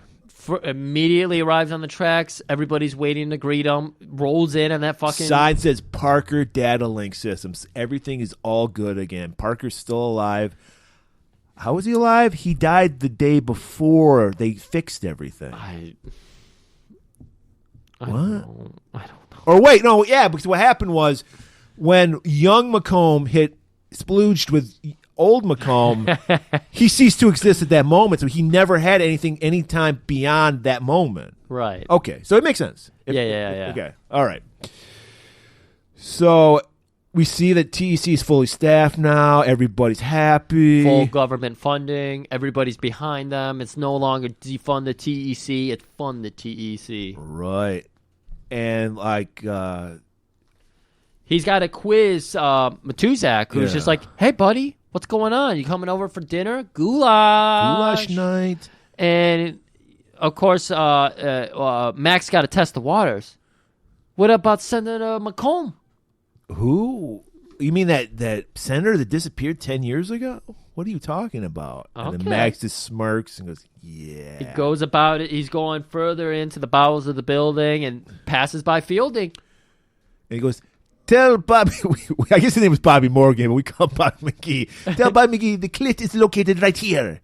And then just walks off. She's like, "Who the fuck are you? What are you talking about my clit for?" But then she smiles big, and she's just like, he's so fucking handsome. You can't help. Bobby McGee. I can't wait to reconnect with Bobby McGee. I'm so glad you gave him maneuvers, some tips. Jumps in his horrible shit car. Cars still are awful. That's the one thing he didn't fix. Yep. We follow him completely home. There's a camera on the hood. We see it kill 3 kids because Teslas are amazing automated machines. Did you see that footage? I think it was in Asia where Tesla just went crazy. Like it was trying to parallel park, and then it just took off and killed a bunch of people. No, I would never watch anything like Yeah. that. I hate that footage because it feels like it's something that belongs in this movie, but it's in real life, and I can't do that. I'll just never be in a car again if it turns to that where we all have to have self-driving cars because I don't trust these fucking things. I mean, I think I would trust it more if everything was automated because then everything is anticipating everything. But when you have machines trying to anticipate human brains, it's not going to work at all. Because we can't even. Well, that accident had nothing to do with human brains. That was just a Tesla. Yeah, I get that. I would never trust them. Never. Right. Ever. Okay. There we go. So he gets home. We see bad haircuts running the family because his bull cut having kid. Dad! Again, 2004, not 1994, where the hairstyle belongs. So, like father, like son, they both have hairstyles from 10 years prior. Right.